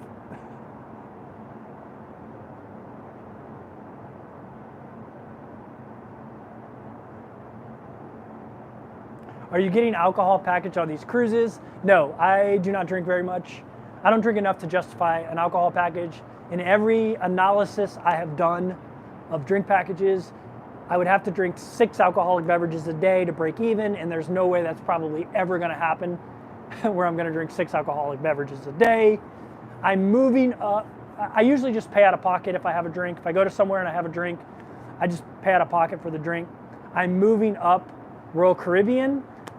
I will be very close to Diamond, and on Royal Caribbean, once you hit Diamond, you get 4 free drinks every day. When you hit Diamond Plus, you get 5, and when you hit Pinnacle, you get 6 drinks every day. So that it's almost like having a drink package. I can drink 4 drinks, and for me it's really nice because it includes specialty coffees. So I'll get specialty coffees for free, and that'll be the most important thing for me, not the alcoholic beverages. And with those 4 drinks, you can get water, you can get alcoholic beverage, you can get water, you can get soda, you can get specialty drinks. So it's a great benefit for hitting Diamond on a cruise ship. I'm gonna be Princess's highest level pretty soon, which is great. And I really want to get to Diamond on Royal Caribbean, because you get that drink, basically a free drink package, which for me is a free coffee package. Best meal. Oh, I would say I had some really good tortellini the other night. I thought it was really good. So maybe that one. I had to really think about it. I had some really good, the black and blue French onion soup on Princess. That's my favorite, black and blue French onion soup. So I also did Sabatinis on Princess, and I really like Sabatinis. I haven't done any specialty dining on Royal Caribbean yet, but I did do specialty dining on Princess and MSC, and I really like Sabatinis, which is an Italian restaurant. But the black and blue French onion soup is in the steakhouse place. I always get the steakhouse places mixed up. I think it's Crown Grill on here, and it's Chops Grill, or is it Chops Grill on here and Crown Grill on, I can't remember. Yeah, so I think it's Chops Grill on here, which is weird because it's the Crown and Anchor Society on here, so it makes me think Crown Grill is on Royal, but it's not. It's on Princess, which still makes sense because princesses wear crowns too. I don't know. There you go. What makes it black and blue? So it has Jack Daniels and blue cheese in it. It also has the normal cheese that French onion soup has in it. And I know it sounds like it would be disgusting, but it's actually phenomenal. It's really good. It's really good.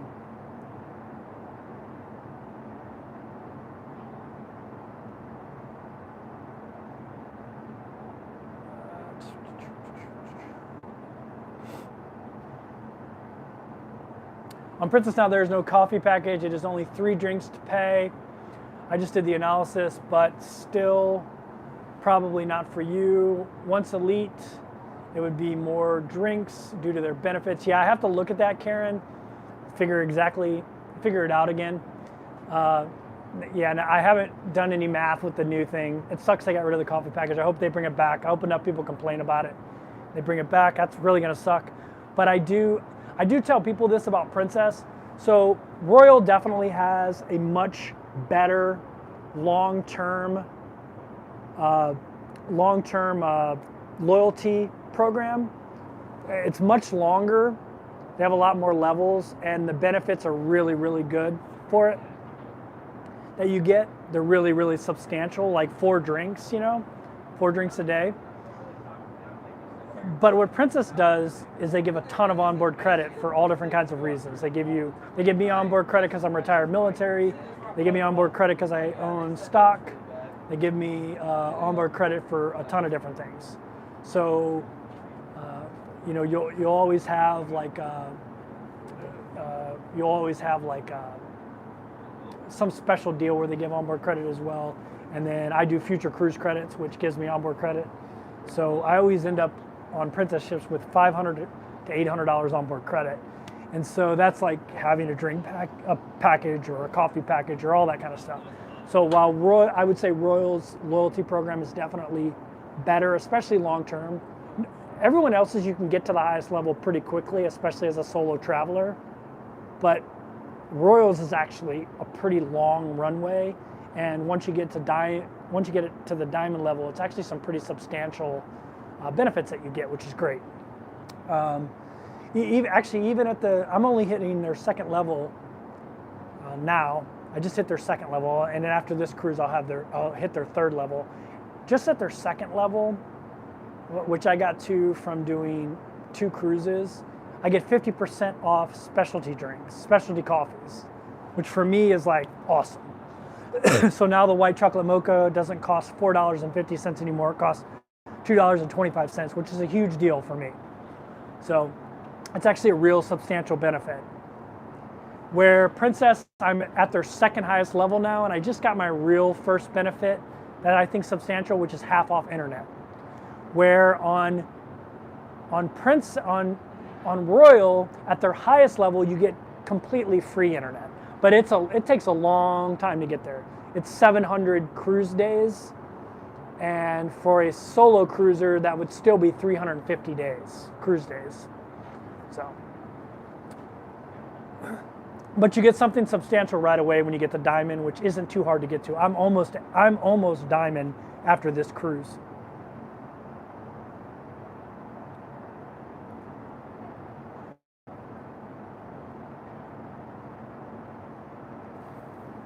What makes it black and blue? Oh yeah, did I answer that? What makes it black and blue? Jack Daniels, blue cheese. It's still the same as any other French onion soup with the cheese on top too. It's not blue cheese. The blue cheese is inside the Jack Daniels French onion soup mix. Sounds disgusting, but it's really good.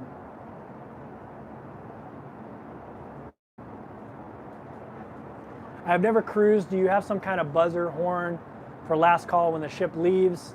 I can just see myself missing. I mean, just set your watch on your clock to let you know. I mean, obviously, it's you just have to be back on time. It's never been an issue for me personally. You can figure it out. I mean, it's pretty easy to figure out. They let you know when you leave the ship, and most of the apps will tell you when onboard time is. How long did it take Enchantment of the Seas to transit from the Atlantic Ocean to Baltimore port? I don't know, maybe 12 hours, about a day. We went out to do laundry at port, filled the suitcase with laundry found. one close, highly rated laundromat, and took an Uber. Yeah, that's a good idea, actually. What was my job in the Navy? I was originally a YN, and then I went Command Senior Chief and then Command Master Chief. I don't know how long you've been out of the Navy, but they made those a rate.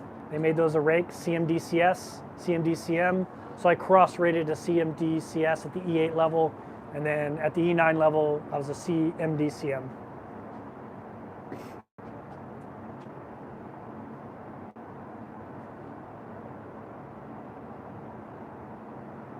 All right, I'm all caught up on questions. If you have any questions, there's still 190 people in here, so we'll keep going. If you have any questions, type them in there. Actually, I always tell people to put question in big letters, but the screen is so small, just put like 3 question marks in front of it, and then I'll be able to see it's a question, and then ask the question. That's a good spot to stand watch, Master Chief. Yeah, I'm on the fantail.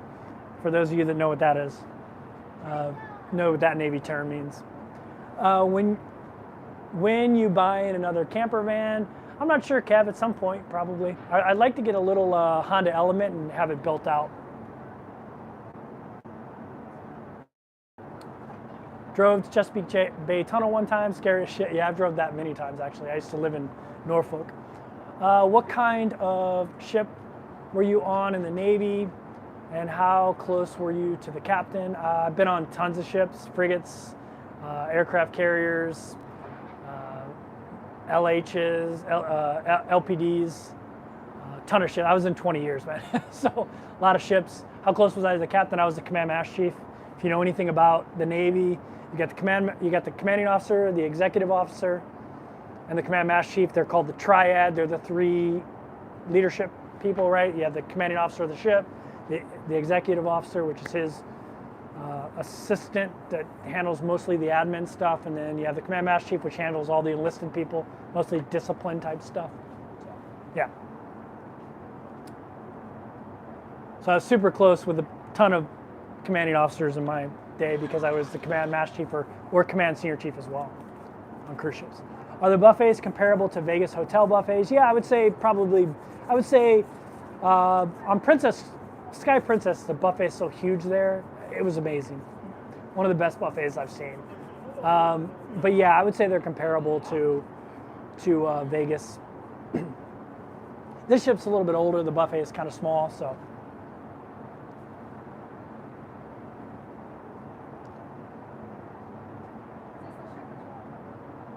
Nana on the run. Glad I caught you so bored at work. Hey, if you have any questions, please ask it again. How have you seen many organic items offered on any of the cruises? I don't know about organic. I mean, you can get as much fresh fruit as you want. I don't know if they're organically grown. You can definitely find vegan type of stuff and vegetarian type of stuff, but I don't know about organic. Do you like the Winnebago Echo? Too big for you? Yeah, the Echo's way too big for me. I like the idea of it, but I don't think I wouldn't want something that big.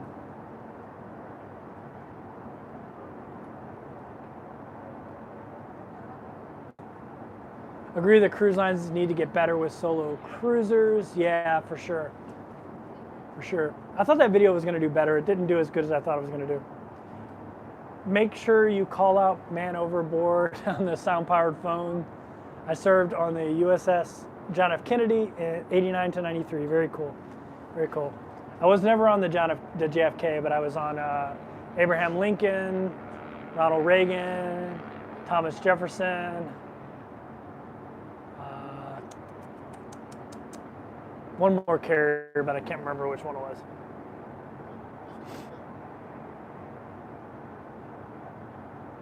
Have I noticed good vegan options? Yeah, there are good vegan options on board. Kevin, have you ever... A very good afternoon, ladies and gentlemen. We're excited to welcome you on board our beautiful Enchantment of the Seas. While you're exploring the ship, we would like to remind you about the mandatory guest safety procedure. Got to do your man overboard drill. We have drill. enhanced the process to make it quicker and easier than ever. All you need to do is make sure you download the Royal app, select the safety icon, and watch the life jacket demonstration video. Once done, Please check in with the crew at your assigned assembly station. You'll find your station located on the Royal app, the back of your stateroom door, and in large print on your C-Pass card. Our team is standing by on the open decks on Deck 5 to greet you. For guests who do not watch the life jacket demonstration on the app, we will give you a live presentation at your assembly station.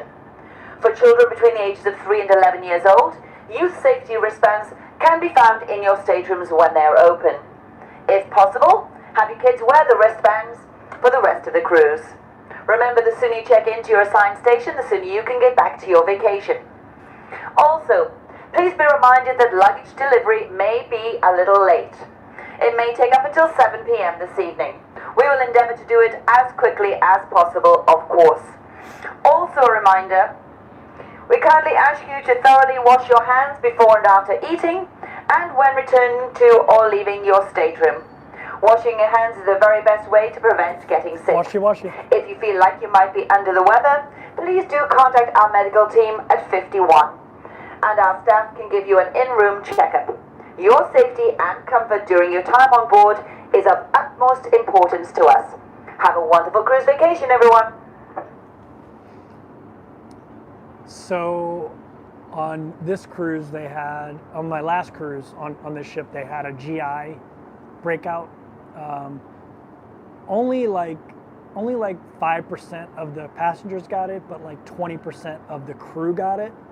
And so they're right now, it's just a big thing to get the ship clean and try to not have that happen on this cruise. So that's what all that was about. And that washy thing, whenever you go to the buffet here or anywhere where there's food, the people standing outside will go washy. So you, like, as a way to encourage you to wash your hands. Okay, I know I got a bunch of questions. What's your go-to karaoke song? Probably Fly by Sugar Ray. Or Margaritaville by Jimmy Buffett. Did she say lunch would be served at 7? No, she said your luggage will be back in your room by 7. Your luggage might not be to your room until 7, which is very late for luggage. If you don't mind, how much annual income do you need to travel like you have done? Well, so Richard, I've traveled different every year. I mean, when I lived in Thailand, I would say you only need like $15,000 to $20,000 a year to live there pretty comfortably. Doing the cruise ship thing, like living on nothing but cruise ships, I'd say you could probably do it on 40K. Especially if you stuck with MSC. You did a lot of MSC cruises. If you wanted to go overseas, and if you want to go overseas, you'd have to do MSC. But if you're staying in the Caribbean, you could do a bunch of different cruise lines, and also Alaska on the off-season times. But yeah, I know I got a lot of questions, so I'm going to try to find them. Any experience with pirates? A little bit when I was in the Navy. Been looking for December cruises for my son. He's 21 years old. What would be good? He's 21. I would say probably a Carnival cruise. Those are more of a party cruise environment. 21 years old, he's probably going to want to party. Probably wouldn't like princess cruises very much. Not a lot of partying going on princess cruises. Maybe an MSC cruise he'd like. But if you really want a younger crowd, I would say probably Carnival. How do you deal with your mail and pay bills? Do you pay bills online? Yeah, all my bills are paid online. Mail, I use my mother's address, and she just lets me know what I get. I don't get, most of my stuff is automated, so I don't like bank statements and things like that. I found many solo cruisers are elderly and have lost a spouse, usually 70, 80 years old. What have you found in terms of solo cruisers? In terms of solo culture and meeting single women in our age bracket, yeah, I would say there's a lot of solo cruisers that aren't elderly, but there are a lot of older solo cruisers too. I'd say it's a mix. There are some widows, of course, but I would say it's a mix, and it varies so drastically cruise from cruise. cruise to cruise, to be honest with you. On MSC, when I was on that cruise, I was on 2 different cruises. One of the cruises, there was a ton of young solo travelers, and then on the next cruise, there weren't. Same with Princess. On some of my Princess cruises, there were a ton of solo cruisers closer to my age, and then on some of them, there weren't. It just varies cruise to cruise, to be honest with you. Jen and Tommy said less than 1K to 100K, so yeah, I'm like 900 and something away. Actually, I think I'm 800 away, 800 and something away now.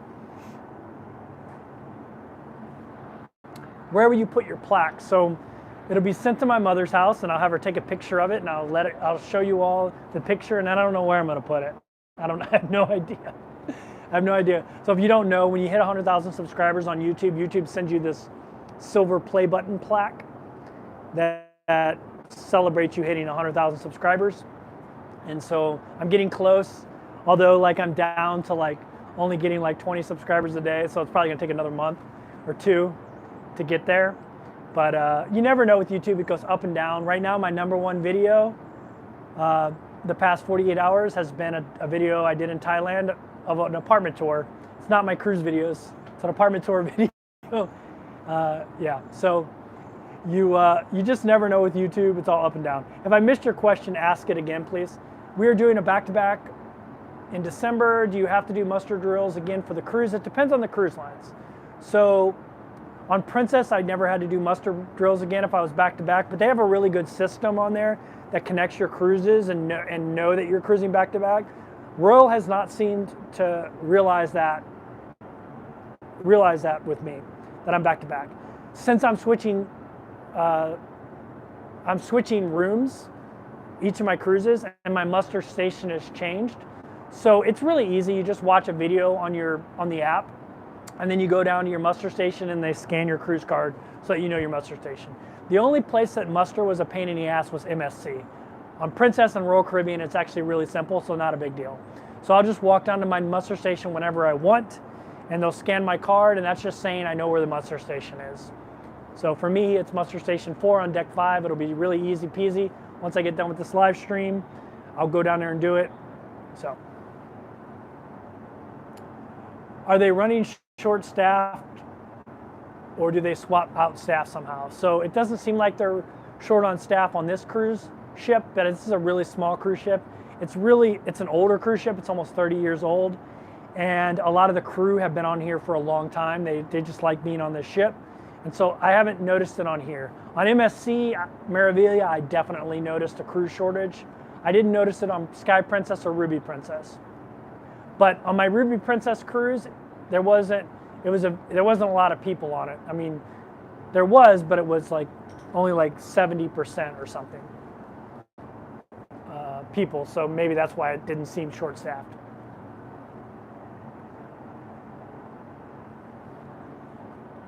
McKenna says, I can't imagine 100K ever. I mean, same here. It took me a year to get it to 1,000 subscribers. It took me 2 years to get to 10,000. It took me, it's going to have taken me over 4 years to get to 100,000. You never know what's going to work. For me, the reason I got so many subscribers was van life. Solo cruisers are not always single cruisers. Yeah, single cruisers and solo cruisers are different, right? Some people have a significant other, but their significant other doesn't like to cruise or doesn't cruise for whatever reason, and they solo cruise. So, yeah, definitely. You can be single or not single and be a solo cruiser. Are there sensors that can tell if someone falls overboard other than safety systems? Not that I'm aware of. Not that I'm aware of. That'd be nice. But it would be really hard to fall over on a cruise ship. You'd have to make an effort to do that, because they have all these like walls here. Like even if I fell over this wall, I wouldn't fall into the water. I'd fall onto the deck below. You'd have to be on a very low deck, and you'd have to basically scale a wall to fall over. So it would not be easy to do. Again, if you asked a question and I missed it, please ask it again. How are you managing life logistics remotely? Who handles your mail?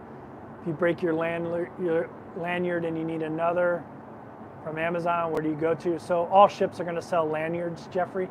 I bought this one in Cozumel. It's a Jimmy Buffett Margaritaville one. I'm a huge Jimmy Buffett fan. Today we're in port. There's a Harris Teeter right there. I can walk over and get anything I want from Harris Teeter that I need, like shavers or stuff like that. So you're in port all the time. There's always a duty-free shop that has just about everything you want in the duty-free shop.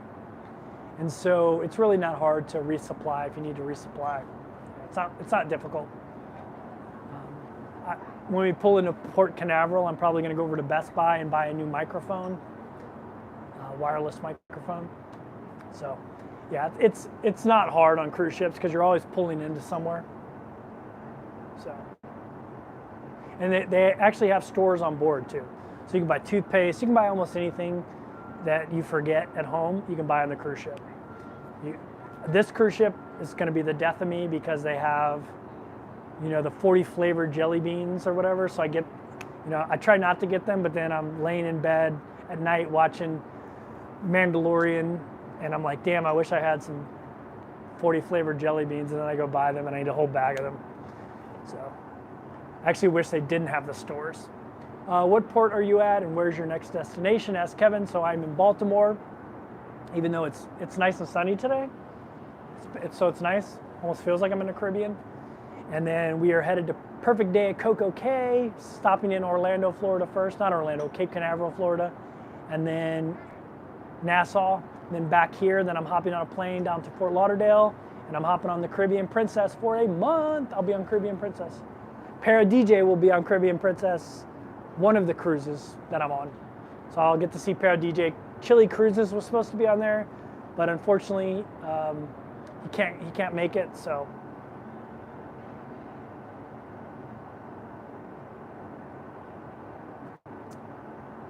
Back-to-back Voyager in September will move us to Diamond Plus. Awesome. That'll be 5 free drinks for Rebecca. It's amazing. If you haven't smash that thumbs up, I'd appreciate it. This is the way. Yeah. I'm enjoying the Mandalorian season this year. I tried the Ruby Princess. From your advice, loved it. Signed up on board for back-to-back April 9th from Galveston to San Francisco. Looking forward to it, especially Panama Canal. Yeah, that's going to be awesome, man. I love Ruby Princess. It's still my favorite ship of the 4 ships I've been on. I really like Sky Princess too, and I really like this ship. It's been great. MSC Meraviglia, I think it's a beautiful ship, just wasn't my favorite cruise experience. What ship am I on? I'm on Enchantment of the Seas with Royal Caribbean, one of their oldest ships. Not the oldest, but one of the oldest ships they have. It's the ship that they actually cut it in half and extended it. So it's actually longer than it used to be when it was first built. What ship are you on, Enchantment of the Seas? What does it say? Do you do less sightseeing when cruising versus other types of travel? I would say probably more, because you're always pulling into somewhere different. Like if I go to Thailand and I'm living in Bangkok, I mean, I do get out and see the sights, but then life just becomes routine when you're living in an Airbnb for a month or more. Life becomes more routine. We're on here. You're always always heading to a new port or pulling into a new port. I really like exploring the ships. I go watch live music every day, and just do a bunch of different things. There's a lot of kids on this cruise. Forgive me if you've already been asked this, but do you have a favorite cruise line? I would say at this point, if I had to pick a favorite right now, but it's really unfair. It's really unfair to pick a favorite because I've been on Princess more than any other cruise line. I've been on 2 of their ships instead of just one, like with Royal. I've been on Royal Caribbean, and I've been on one of their oldest ships. And then I've been on MSC Meraviglia, which I heard is not a great reflection of the entire MSC fleet. But if you twisted my arm and said, what's my favorite cruise line? I would say Princess. And there's a couple of different reasons for it. Number one, I love their tech, their medallion technology. It is awesome. I mean, every cruise line should adopt that. I also love the layout of their cabins. It's been my favorite so far. They have the biggest closet. Just the way they're laid out is just so much better than other cruise lines. And the final thing is they have onboard laundry, which probably isn't important to a lot of people. They have onboard self-service laundry, which probably isn't important to a lot of people, but when you're living on nothing but cruise ships, it's a pretty great luxury to have, to be able to go do your own laundry with soap that smells the way you want it, nice smelling soap, rather than having to send your laundry out or always doing it in the sink. So for those reasons, at this point, I would say Princess. Yeah, there's also a Princess referral. I don't work for them. Anybody can have the referral. So if you have a friend that cruises Princess, they can go get the referral and give it to you, but you get 25 bucks. I also have a Rakuten referral down there. If you shop, you can get cash back on cruises. 2 cruise lines right now, Princess and Celebrity. Actually, another one too, Oceania, I think maybe. And it just changes all the time. So those are 2 great ways to get deals on stuff. And if you use my links, great. And if you use your friends, because your friends might have Rakuten as well, use theirs. Favorite jelly bean flavors? It's really weird. I like the popcorn one. Sounds really weird, but I really like it.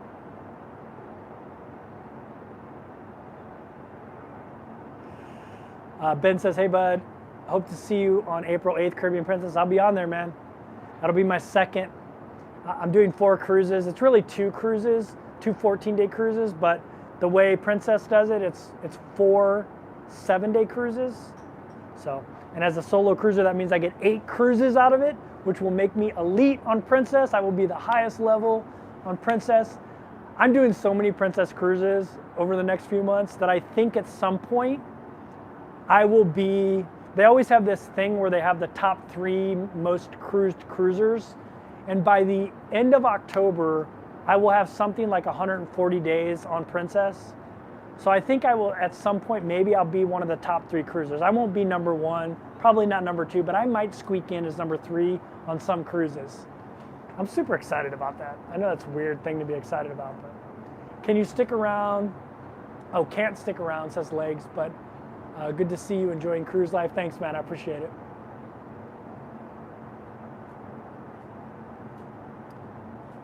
Colette says, I've used Rakuten and got my 30 bucks. Yeah, by the way, if you use Rakuten, you get 30 bucks. They give me 30 bucks, you get 30 bucks. So it's pretty cool. I got that idea from Andrea, who's probably listening to this chat right now. And with Princess, I think they give you 25 bucks and they give me 25 bucks.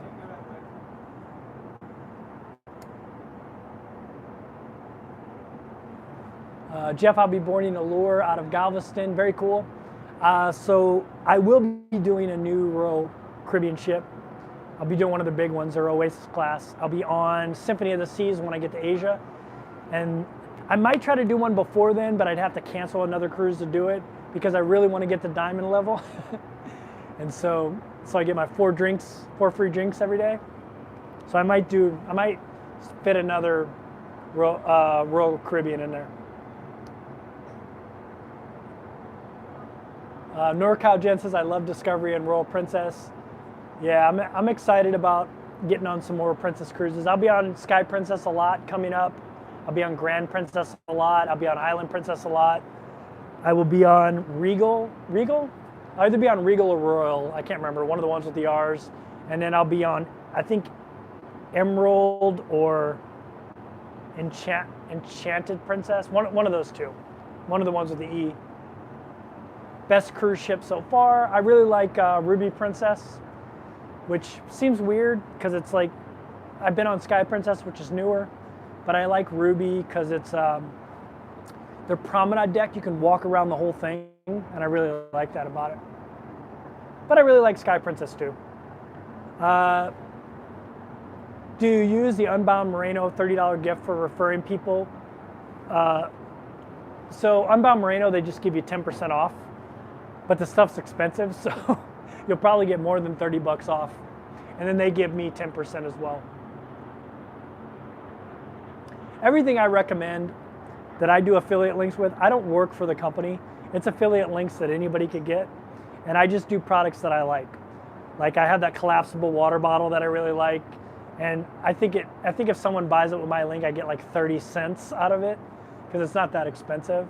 So it's not like it's not like, if I like it, I share it with people. And I don't think I have it in my links down below, that water bottle, by the way. I think it's in my packing video. I think that's where you find a link to it. My cruise packing video. Favorite crypto, it'll always be Bitcoin. Have you tallied the cost? What the cost has been so far?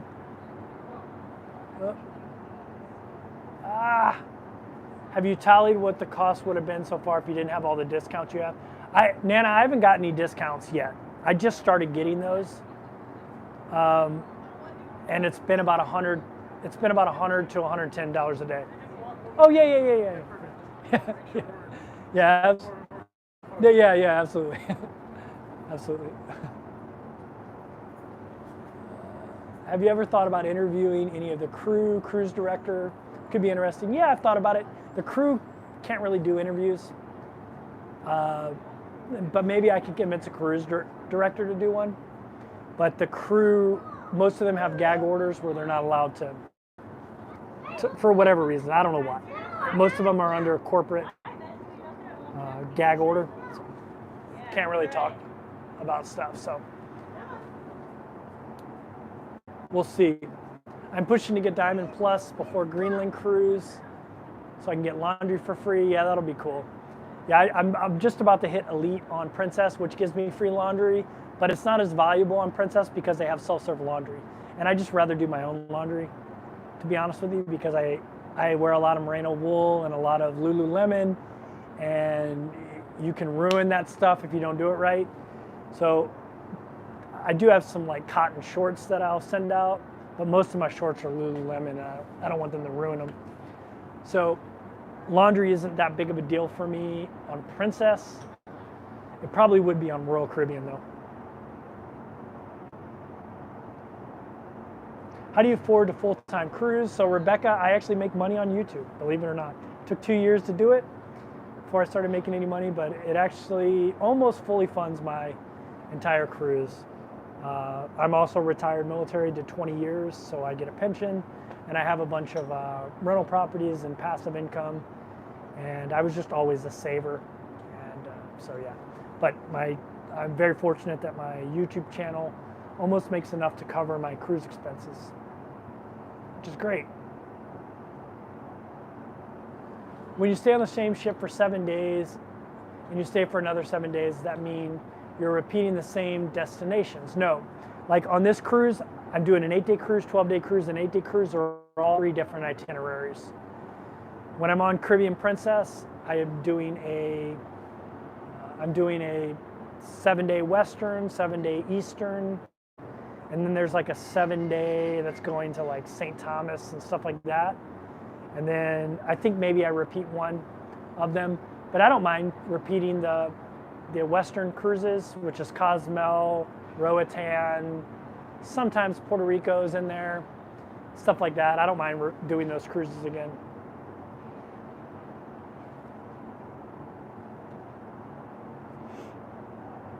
Yeah, someone said they trust my opinion on stuff. I mean, I've been wearing Unbound merino wool for 4 years, almost 5 years now, and I just love the stuff. Like, I wouldn't travel with any other brand. I tried a bunch of other brands in the beginning. I tried Outlier, which is actually really good, but it's so much more expensive. So, yeah.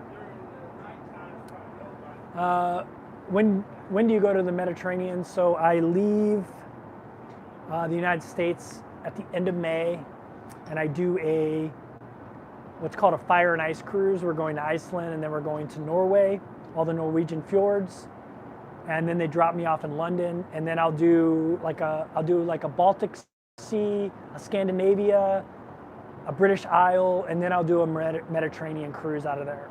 So that's the plan so far. And then I'm going to do a 21-day Alaskan cruise, and then I'm going to Asia, taking a Trans-Pacific to Asia from Vancouver, drops me off in New Zealand, and then we'll do some Asia for only about a month, actually, because then I'm flying to Europe to meet my mother, take her to Venice, and then we're taking a transatlantic back on a cruise ship out of Rome, so I'll be doing another med cruise out of there. So yeah. Yeah, that's what, by the way, in the Navy, you call a Mediterranean cruise a med cruise. So that's why I say med cruise. Any plans to go on Virgin Voyages? Yeah, definitely. They only got 2 ships though. They're getting ready to have 3. So it's hard to get an itinerary to fit into my cruise schedule. So, but at some point I'm gonna make it happen because I really want to try them.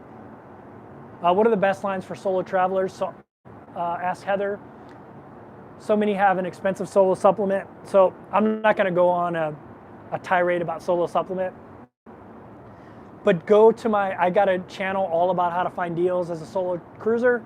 Go check, or a video, go check that video out. It'll answer probably most of your questions. It's hard for me to answer your question on what's the best cruise line for solo travelers because I've only been cruising full time for 2 months. I've been on 3 different cruise lines, 4 different ships.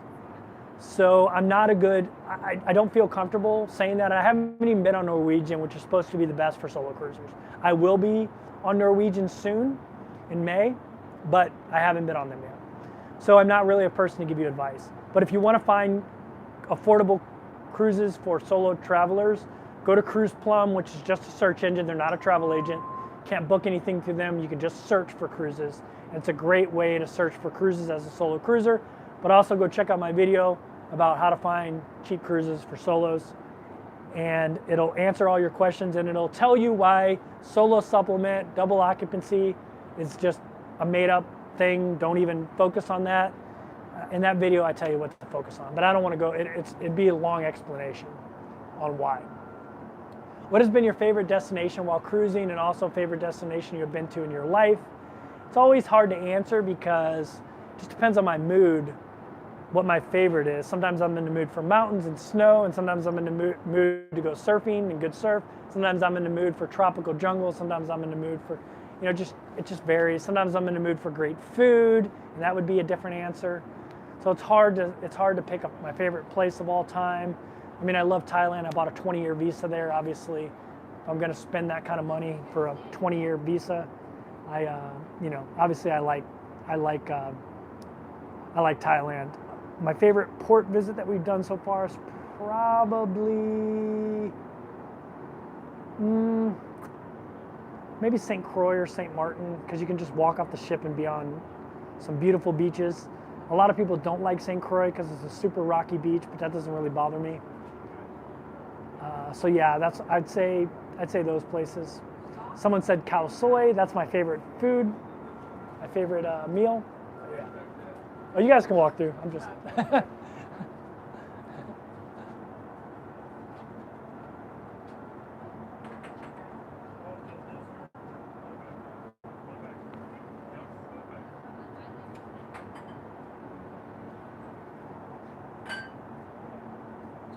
What does 30 in a wake up mean? So I was in the military for 20 years. When you go on a military deployment, you say you have a countdown. So if you have like 180 days, you'll say I have 179 days on a wake up till I'm home.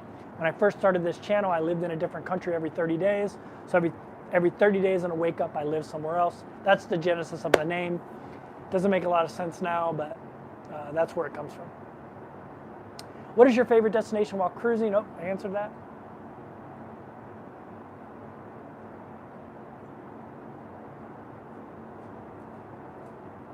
No time to do a narrow boat in the UK. Yeah, I definitely am going to come back and do a Christmas cruise. I just don't know if it's going to be this. Oh, you guys can go through. I just don't know if it's going to be this cruise, or I don't know if it's going to be this year or the year after. It might be this year, but it'll probably be the year after. Just based on the things that my mother wanted to do for her trip with me. How will you handle dentist checkups? Just go to the dentist. I do it once a year. I go hang out with my mom for a couple weeks. I do my annual doctor's appointment, and I do my dental checkup. I'm planning on getting a bunch of dental work done, getting like veneers and stuff in Thailand. So at some point I'm going to do that. So.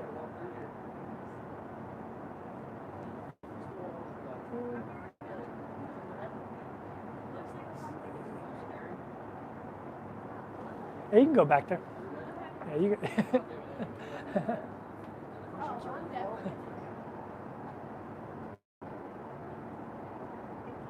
All right, if you have any more questions, throw them out there. How many more types of travel can you think of? I mean, there's train travel, motorbike travel, travel on a bicycle. There's just hiking travel. There's like train travel.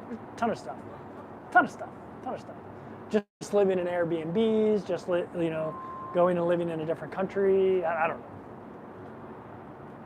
Where will you settle down when you no longer want to travel? I mean, I pretty much think I'm going to die on the road, Jim. I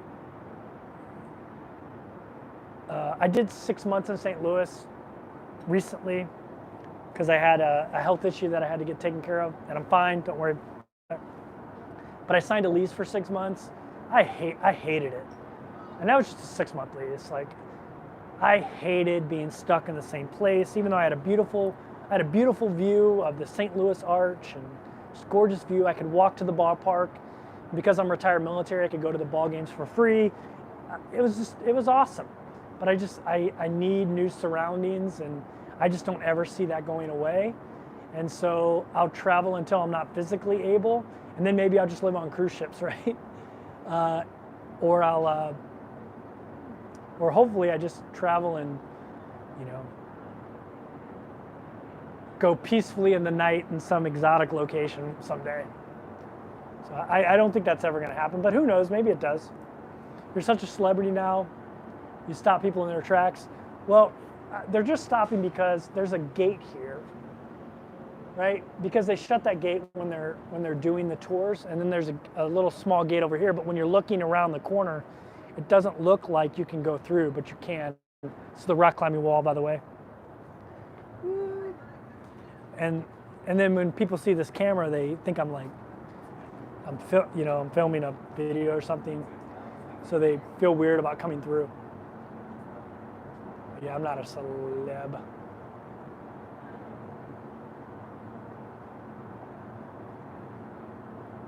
All right, if I missed your question, please ask it again. We still got 189 people in here. That's awesome. If you haven't smashed the thumbs up button, I'd appreciate it. Maybe we can get up to 300. That would be awesome. That net is not big enough to catch a person. Yeah, I don't think that's what it's made for. It's to keep people out of the rock climbing wall when it's not open. It's not meant to catch anybody. That's what your belay rope is supposed to be, and your gree or whatever it is. Have you done any rock climbing on board? I haven't done any rock climbing on board. I used to rock climb all the time. Will you teach? I will teach you the secret handshake when you get to elite. I'm excited.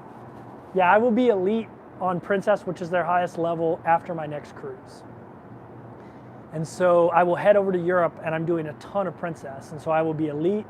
I'll get invited to all the, although I'm platinum now, I haven't done a cruise as a platinum person, which is their second highest level. I'm also platinum on Royal Caribbean, but that's their second lowest level. So it's weird the way they work. But I'm platinum on Princess now, so I will get invited to some kind of party that they do for the special people. So I like it. That's my goal, is to become the highest level on Princess, which was actually pretty easy as a solo traveler, and Royal Caribbean, because to me they have the best benefits package of the cruise lines. And I'd love to get to their highest level, because it's not like airlines where like you go up in and out of their loyalty. Once you're a level, you're there forever. And so I'm already the highest level for MSC, which, to be honest with you, the stuff they give you isn't really important to me. They give you like Prosecco and a chocolate bar. Like, it doesn't have anything cool. Where like Princess, as a platinum, I get 50% off internet, which is a real value to me. And then at Elite, I get laundry and shoe shining, and I wish there was free internet completely, like Royal has. But for Royal, to get that free internet, you have to get up to Pinnacle. You do get some free internet, and have percentage off internet at the lower levels, but you have to get up to Pinnacle, which is 300 or 700 cruise days. For a solo, it'd be 350 cruise days to get there, so a year straight of cruising. So it's going to take me a while to get to Pinnacle. But I'm almost at Diamond on Royal, which gets me 4 free drinks, and I'm in it for that. 4 free drinks a day. So it's basically a free drink package. I was just on Princess as a Platinum, and I got invited to the Captain Circle Elite meeting. It was formal dress. I didn't go, so I would just wear a sport coat. That's what I have. I carry with me. I'd wear like a collared shirt and a sport coat. So that's what I would wear. So, have you encountered any sketchy areas in ports? I haven't yet. Hello. How are you guys? Say hello to my 200 viewers.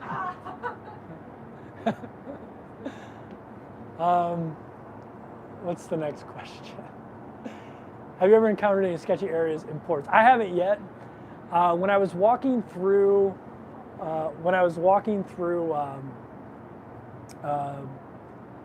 Puerto Rico, I did that video. Some people that I know from Puerto Rico said I was in a sketchy area. Didn't seem sketchy to me. I was impressed being Platinum on Royal until I found out it was so low. Yeah, I just hit Platinum. Well, my card doesn't even reflect it yet. I'm still Gold, which is their first level. I guess their first level is nothing, and then you're Gold. But you actually get real benefits at their low levels, where most cruises you don't get real benefits. So with Gold, I got 15% off specialty coffees. Like, that's a real benefit to me. And they gave like other percentage off. And then at Platinum, which is what I am now, and I got that only doing 2 cruises, I get 50% off coffee. So my white chocolate mocha goes from $4.50, which is what it would cost at Starbucks, because it's Starbucks white chocolate mocha. It goes to $2.25. That's a huge benefit. Like, I get a grande white chocolate mocha for $2.25. That's a big benefit, you know? So they actually do give you a decent benefit, so.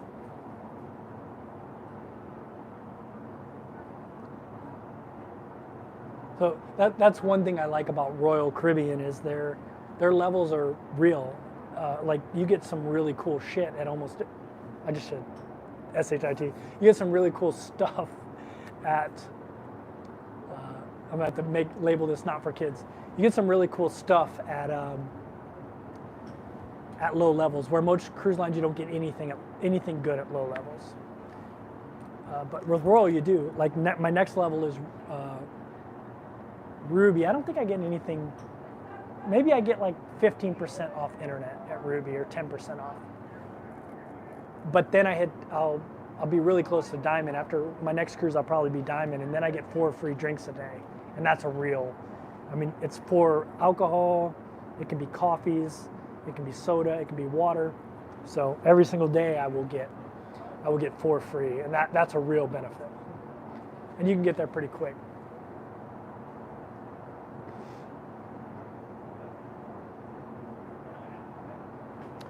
Maxine says, still on the road, saying hello. Hello. Hey. How are you guys doing? I'm Scott. Hey, nice to meet you, Scott. You online? Nice to meet you. Nice to meet you. I just checked. I was like, oh, you're still on. Yeah, still on. Here. There you go. There's Scott. Hi. Hello. I'll get a picture with you later. Okay, awesome. Awesome. That way, sir. Yep. Take care. In your opinion, would a remote IT worker be able to work from the ship's satellite internet? I assume Zoom video. So it depends on what you're doing. I would say it's probably not good enough for, like, I have a buddy who's an IT professional, and I would definitely tell him he couldn't do it. He needs at least 30 up, 30 down, 30 up, 15 down. No, I'm sorry, 15 up, 30 down. You're not going to get anywhere near that. Even we have, this cruise ship has Starlink, and it's been about 3 down, 1 up the whole time. Good enough to watch a Netflix video or a YouTube video. Not good enough to live stream. That's why my live streams are when I'm in port, in a US port, because I can use my cell phone's LTE to do it like I am right now. just not good enough. So I'm not sure an IT professional, I'm not sure it'd be good enough for an IT professional. If you're just a professional that has to work via email and maybe an occasional video conference, I think you'd be okay, but if you got to do it a lot, probably not. Do you get off at every port? For the most part, Scott. But we have been to Nassau so many times that I usually just stay on board in Nassau. I'm not a big fan of it anyway, to be honest with you. But, yeah. When will you be going live again? I'm not sure. I'm gonna try to do at least one a week.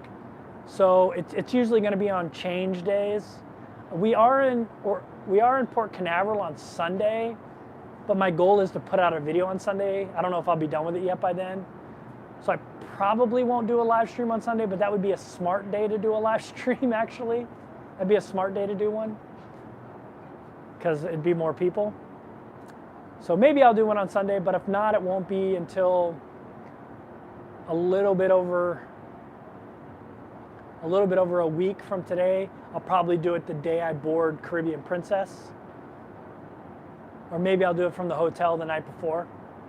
But probably the day I board Caribbean Princess would be the next one. Unless I do it in Port Canaveral, which is, I think, on Sunday. So maybe there'll be a live stream on Sunday.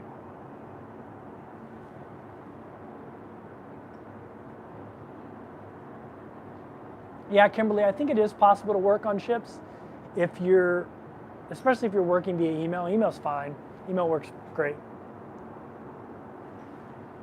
Ever buy spirits on the ship store and have them sent back to the cabin on the last day, then do it back-to-back and have it available? I haven't. I don't drink that much, Tom, so for me it wouldn't make a lot of sense, so I don't do that. Watch your language, Master Chief. Aye, aye, Colin.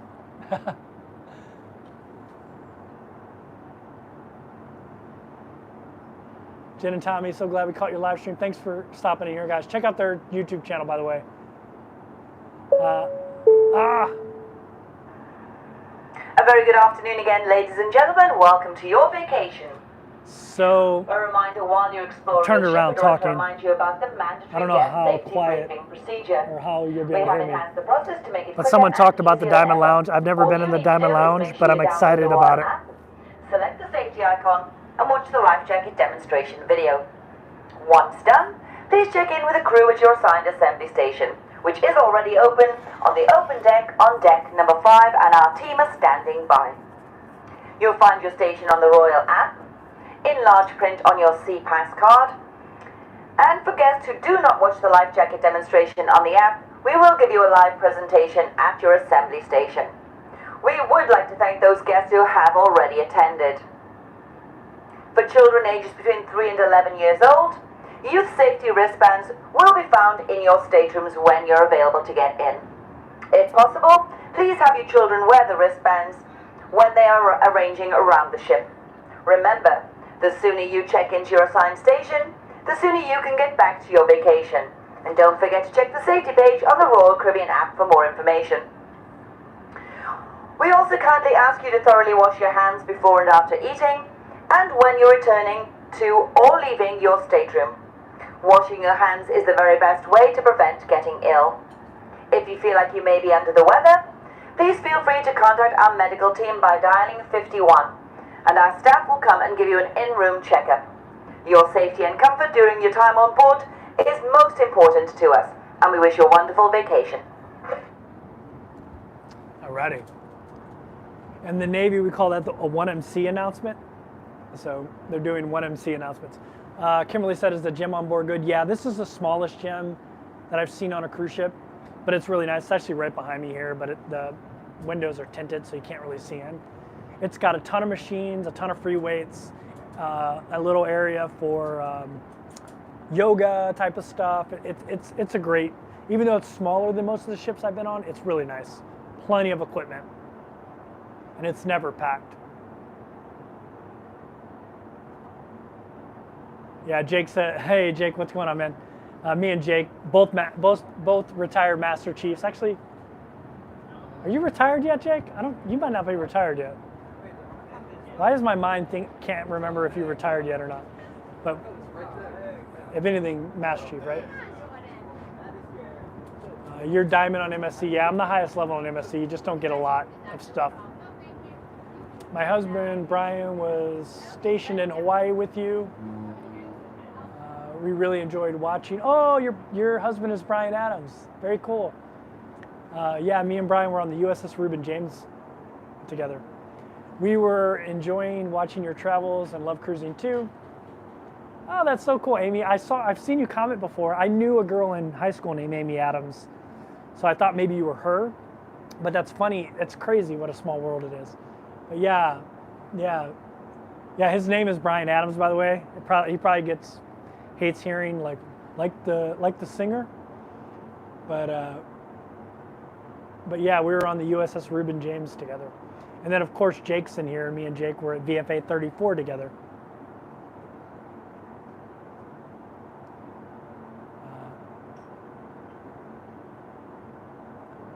Is it more expensive than you were thinking it would be? Well, because I got all those casino deals on Princess, it's actually cheaper than I thought it would be. So if you want to know about the casino deals I got, rewind this video, watch it. I did a long explanation on how I got them, but I have a bunch of cruises coming up that are only going to cost me $50 or $60 a day because of casino deals, 12 of them actually. And so, I mean, I had planned on cruising costing me $3,000 to $4,000 a month, but those cruises are going to cost me $1,500 to $1,800 a month. And it's Princess, so I get a ton of onboard credit. So I probably won't spend much over that, to be honest with you. But it was a little bit more expensive than I expected. I expected to be able to easily stay at $100 a day. And to be honest with you, I could. If I stayed in the Caribbean, it would be really easy. Or if I stayed on MSC when I went overseas. But it ended up being about $110 a day. So about $3,100 a month. Yeah, about $3,100 a month. Yeah. Instead of $3,000 a month.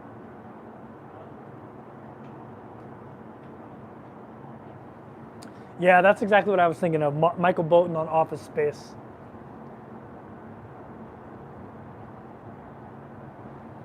Traveling Renee says, hello, what is the longest number of days on land between cruises?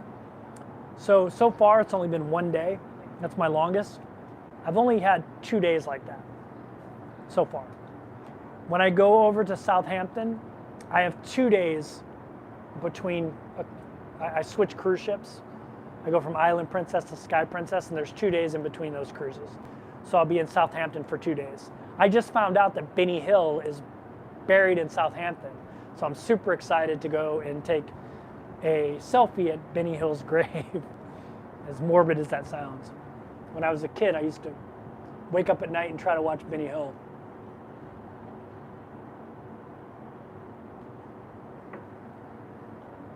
Where did you end your last voyage to travel to Baltimore? Where did I end my last voyage? Oh, and travel to Baltimore. God, was it Orlando, I think? Yeah, Orlando. I was on MSC Meraviglia, so Orlando. Not Orlando, but Cape Canaveral. Sorry, I just got the low power mode. I got 20% left, which is plenty.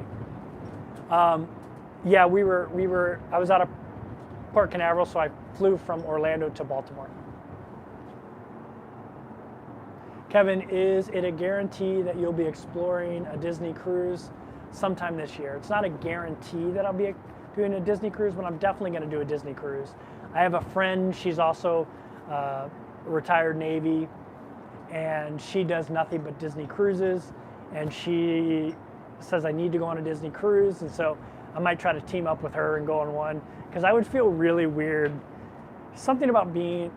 I would feel weird about being a single male on a cruise ship full of kids. I would feel awkward about it. I would feel like hey, that's weird for a middle-aged man to go on a Disney cruise.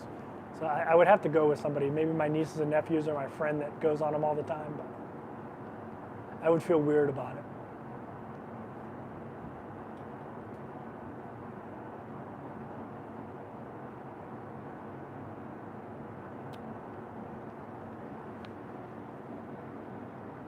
yeah, if you have any questions, make sure you type them down below. Pretty much caught up, and if I missed yours, I didn't do it on purpose. The chat just moves really quickly. We're still at 160 people here, so I'll stick around a little longer for sure. We're almost at 300 likes. If you haven't smashed that thumbs up button, I'd appreciate it. For those who don't know, I'm in Baltimore. I'm getting ready to start my 3rd cruise on board Enchanted Princess with Royal Caribbean. And we are headed to Perfect Day at Coco Key. Well, Port Canaveral first, then Perfect Day at Coco Key, then Nassau, Bahamas. It'll be my 6th time in Nassau since I started cruising 2 months ago. And then we'll come back here. I'll hop on a plane, Fort Lauderdale, and I'll jump on Caribbean Princess for 7 different cruises, or 4 7-night cruises on Caribbean Princess. What is the most obscure trivia question that you have nailed recently? Most obscure trivia question that I've gotten right.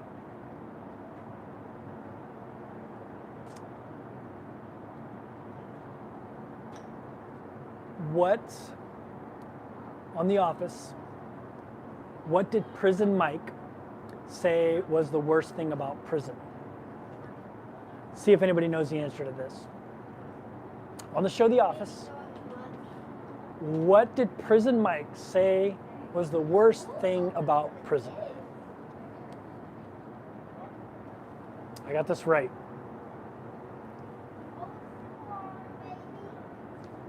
I'll give you a couple seconds to answer, and then I'll give you the answer. I'll give you 10 seconds. 9, 8, 7, 6, 5, 2, 1, 0. Any answers? No answers. The Dementors from Harry Potter. Oh, someone said it. Lazy Hawk said it. Did the musicians change from cruise to cruise when you do back-to-backs? Sometimes they do, sometimes they don't. Depends on how long their contract is. There's one band on here called Mood Icons that has been on here the whole time I've been on here. They're really great. If you've ever watched, if you know who Super Mario is, he's the guy who's lived on Royal Caribbean cruise ships for like 20 years. There's a New York Times video about him. And in that video, there's a band that's playing. That's Mood Icons that's on this ship. So I already knew who Mood Icons was because I had seen them on, I watched a lot of videos about Super Mario before I decided to live on cruise ships, because there's a ton of content out there about Super Mario. He doesn't make videos, but a lot of people interview him. He has over 10,000 cruise days. And so he's really interesting. To me, he's interesting. But yeah, the band that was in that video, the New York Times video about Super Mario, is on this ship. They're called Mood Icons, and I really like them. They can play almost anything. Melanie says that's not very obscure. I think it is obscure because, number one, it's not Michael Scott, it's Prison Mike. Number two, his answer is the Dementors, which is Harry Potter. So I think it is a little bit obscure. Have there been any port stops where you felt unsafe exploring? Not so far, Mundane. I haven't felt unsafe in any ports. We're always there early in the morning and in the day, so they're not scary anyway, because most bad things in places like that happen at night anyway. So you don't overnight in any ports.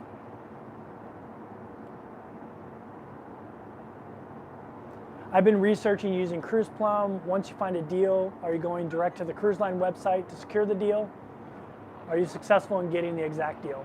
So the answer to that, Traveling Renee, is I have been. Actually, usually it's cheaper on the cruise site, because when once you log in with always sign up for, before you ever book a cruise, always sign up for a loyalty program.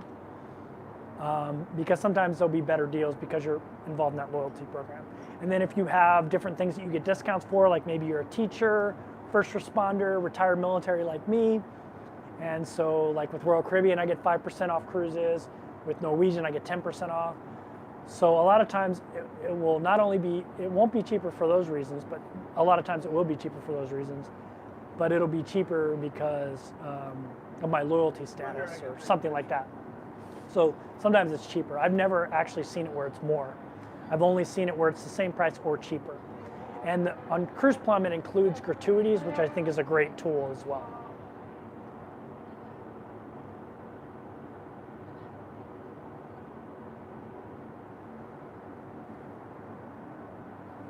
Let's see.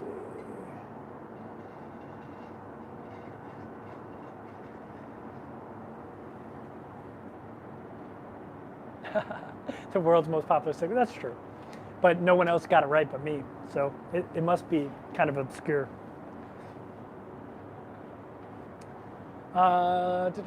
Again, if you have any questions, still got 162 people in the chat. Throw it out there. Take note of trivia questions this week and report back. Yeah, I go to all the trivias. Trivias are some of my favorite. The best, though, is still on Princess. I know I always keep saying, oh, I like this about Princess, but their trivia is just the best to me. The way they set it up, and it's better.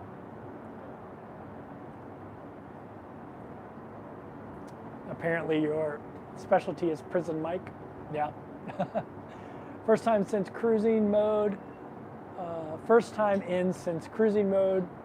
What do you do all day? So I usually wake up, I go and get a specialty coffee, either a white chocolate mocha, or if I'm on Princess, I get a butter pecan latte.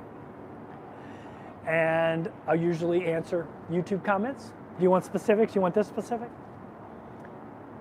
And then I'll go and I'll walk 10,000 steps. That's how I always start my day. And I'll go grab some breakfast or brunch. And then I'll go and usually by the time I'm done with my steps and brunch, there's some kind of live trivia. I'll go and do trivia. The morning trivia, there's always morning trivia. Oh, you guys can go through. You guys can go through. I'll do morning trivia, and then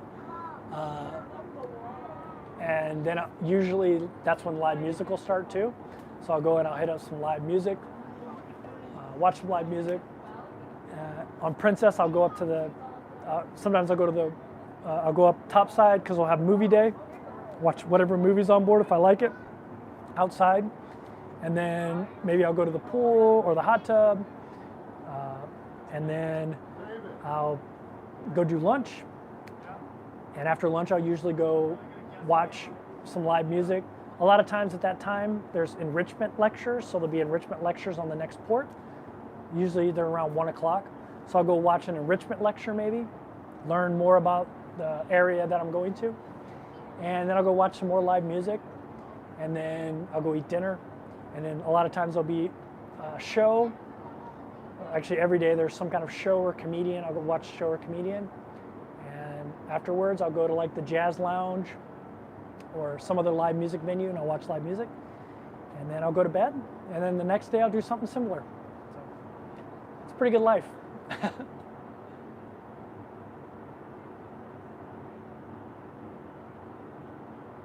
Rebecca says, thanks for the live chat. Hey, thanks for showing up. A great travel credit card covers insurance. Yeah, I have a Chase Sapphire Reserve. There must have been an insurance question. So I would never tell people not to get insurance, like do your own research. I don't ever get the cruise insurance because I book with my Chase Sapphire Reserve, which gives me two kinds of insurance. It gives me travel insurance, which gives me $10,000 of trip insurance, and I don't ever book a cruise that's over $10,000. So it covers me. And it gives me $100,000 in evacuation insurance. So if you like have some kind of health issue where you need to be evacuated, it'll cover that. It also, if you do rental cars, it gives you rental car insurance. That's the only one I've ever had to use. I got in a little fender bender in a rental car I was in. Cost $2,000 a fix. Chase Sapphire Reserve, Chase paid for it. So it worked. So I know it works. I would never advise anybody to not get insurance or to do it the way I'm doing it. Do your own research. It's my disclaimer. You can tell I was a former lawyer.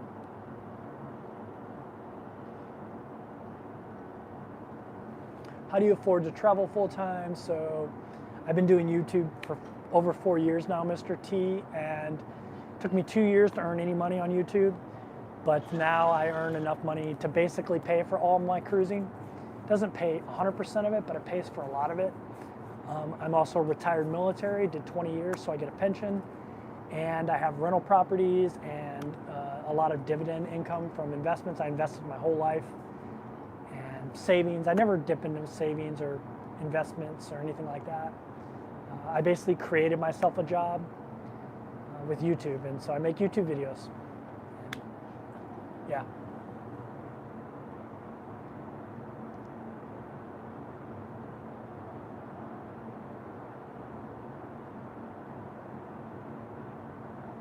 Captain Stubing, someone said, yeah, he passed away recently, actually.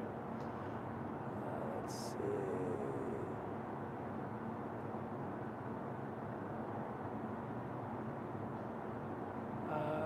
What is the sitcom? The Office.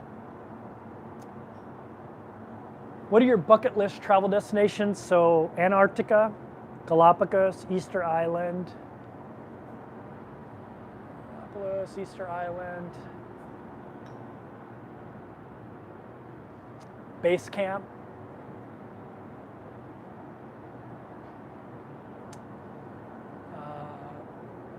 Kilimanjaro.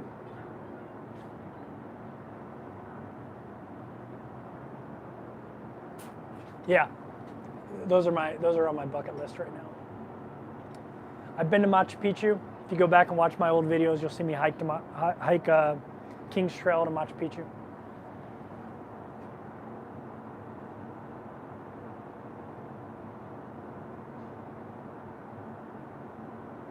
Yeah, the Daily Drop had a good post. There you go.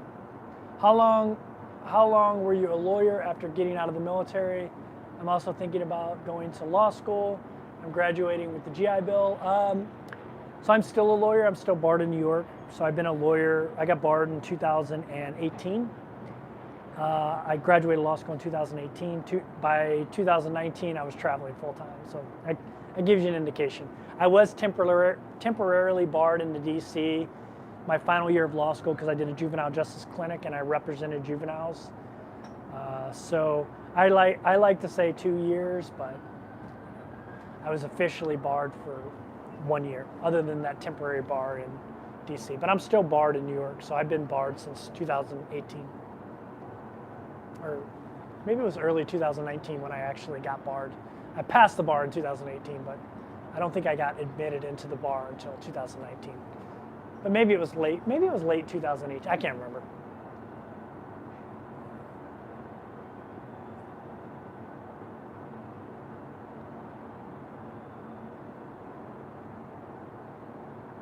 I get some cooking questions right, McKenna.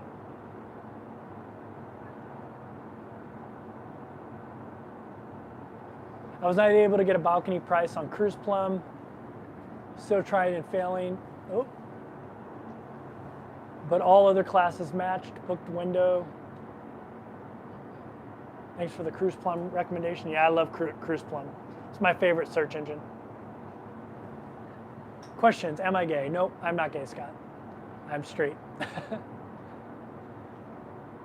I did hang out with my good friends who were on here earlier, Neil and Joe, who are gay, last cruise. They came with a whole posse, not of gay people, everyone else was straight, but they came with a whole posse of people, and Neil had watched my YouTube channel and saw me and invited me to dinner, and they were just amazing, amazing. Here comes an announcement. A very good afternoon, ladies and gentlemen. Great news. Your staterooms are ready. Your friendly housekeeping team have been working hard, and your staterooms and suites are now available. Please go ahead and enjoy your home away from home for the next 8 fun-filled days. Ladies and gentlemen, have a great day. Once again, welcome back on board. Your rooms and staterooms are ready. Have a lovely day, everyone. There you go. So this is my third cruise on Enchantment and my third stateroom. So I haven't seen my new stateroom yet. My new cabin. I say stateroom because in the Navy, that's what you call them. But my new cruise cabin, I haven't seen it yet. So this will be my third one. So all inside cabins. Where is the ship docked currently? It's in Baltimore. We're picking up a bunch of new passengers. Sorry, my nose is itchy. And then we're going on an 8-day cruise. We're going to Port Canaveral, Coco Key, and Nassau. I think Grand Bahama too, maybe. And then back.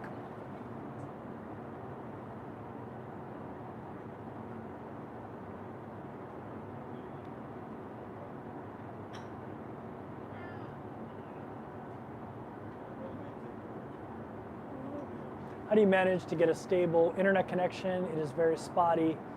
When I tried Starlink a few weeks ago, yeah, to be honest with you, internet isn't great. You can stream Netflix and YouTube. I've done it pretty effectively on here.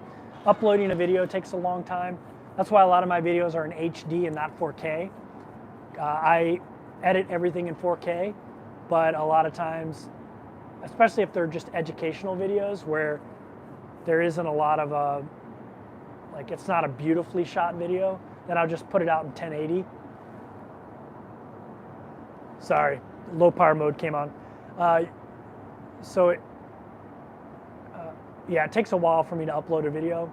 Starlink has been a little bit better than before, but it's still not that great. It's only 3 down, 1 up, maybe 2 up, sometimes 4 down.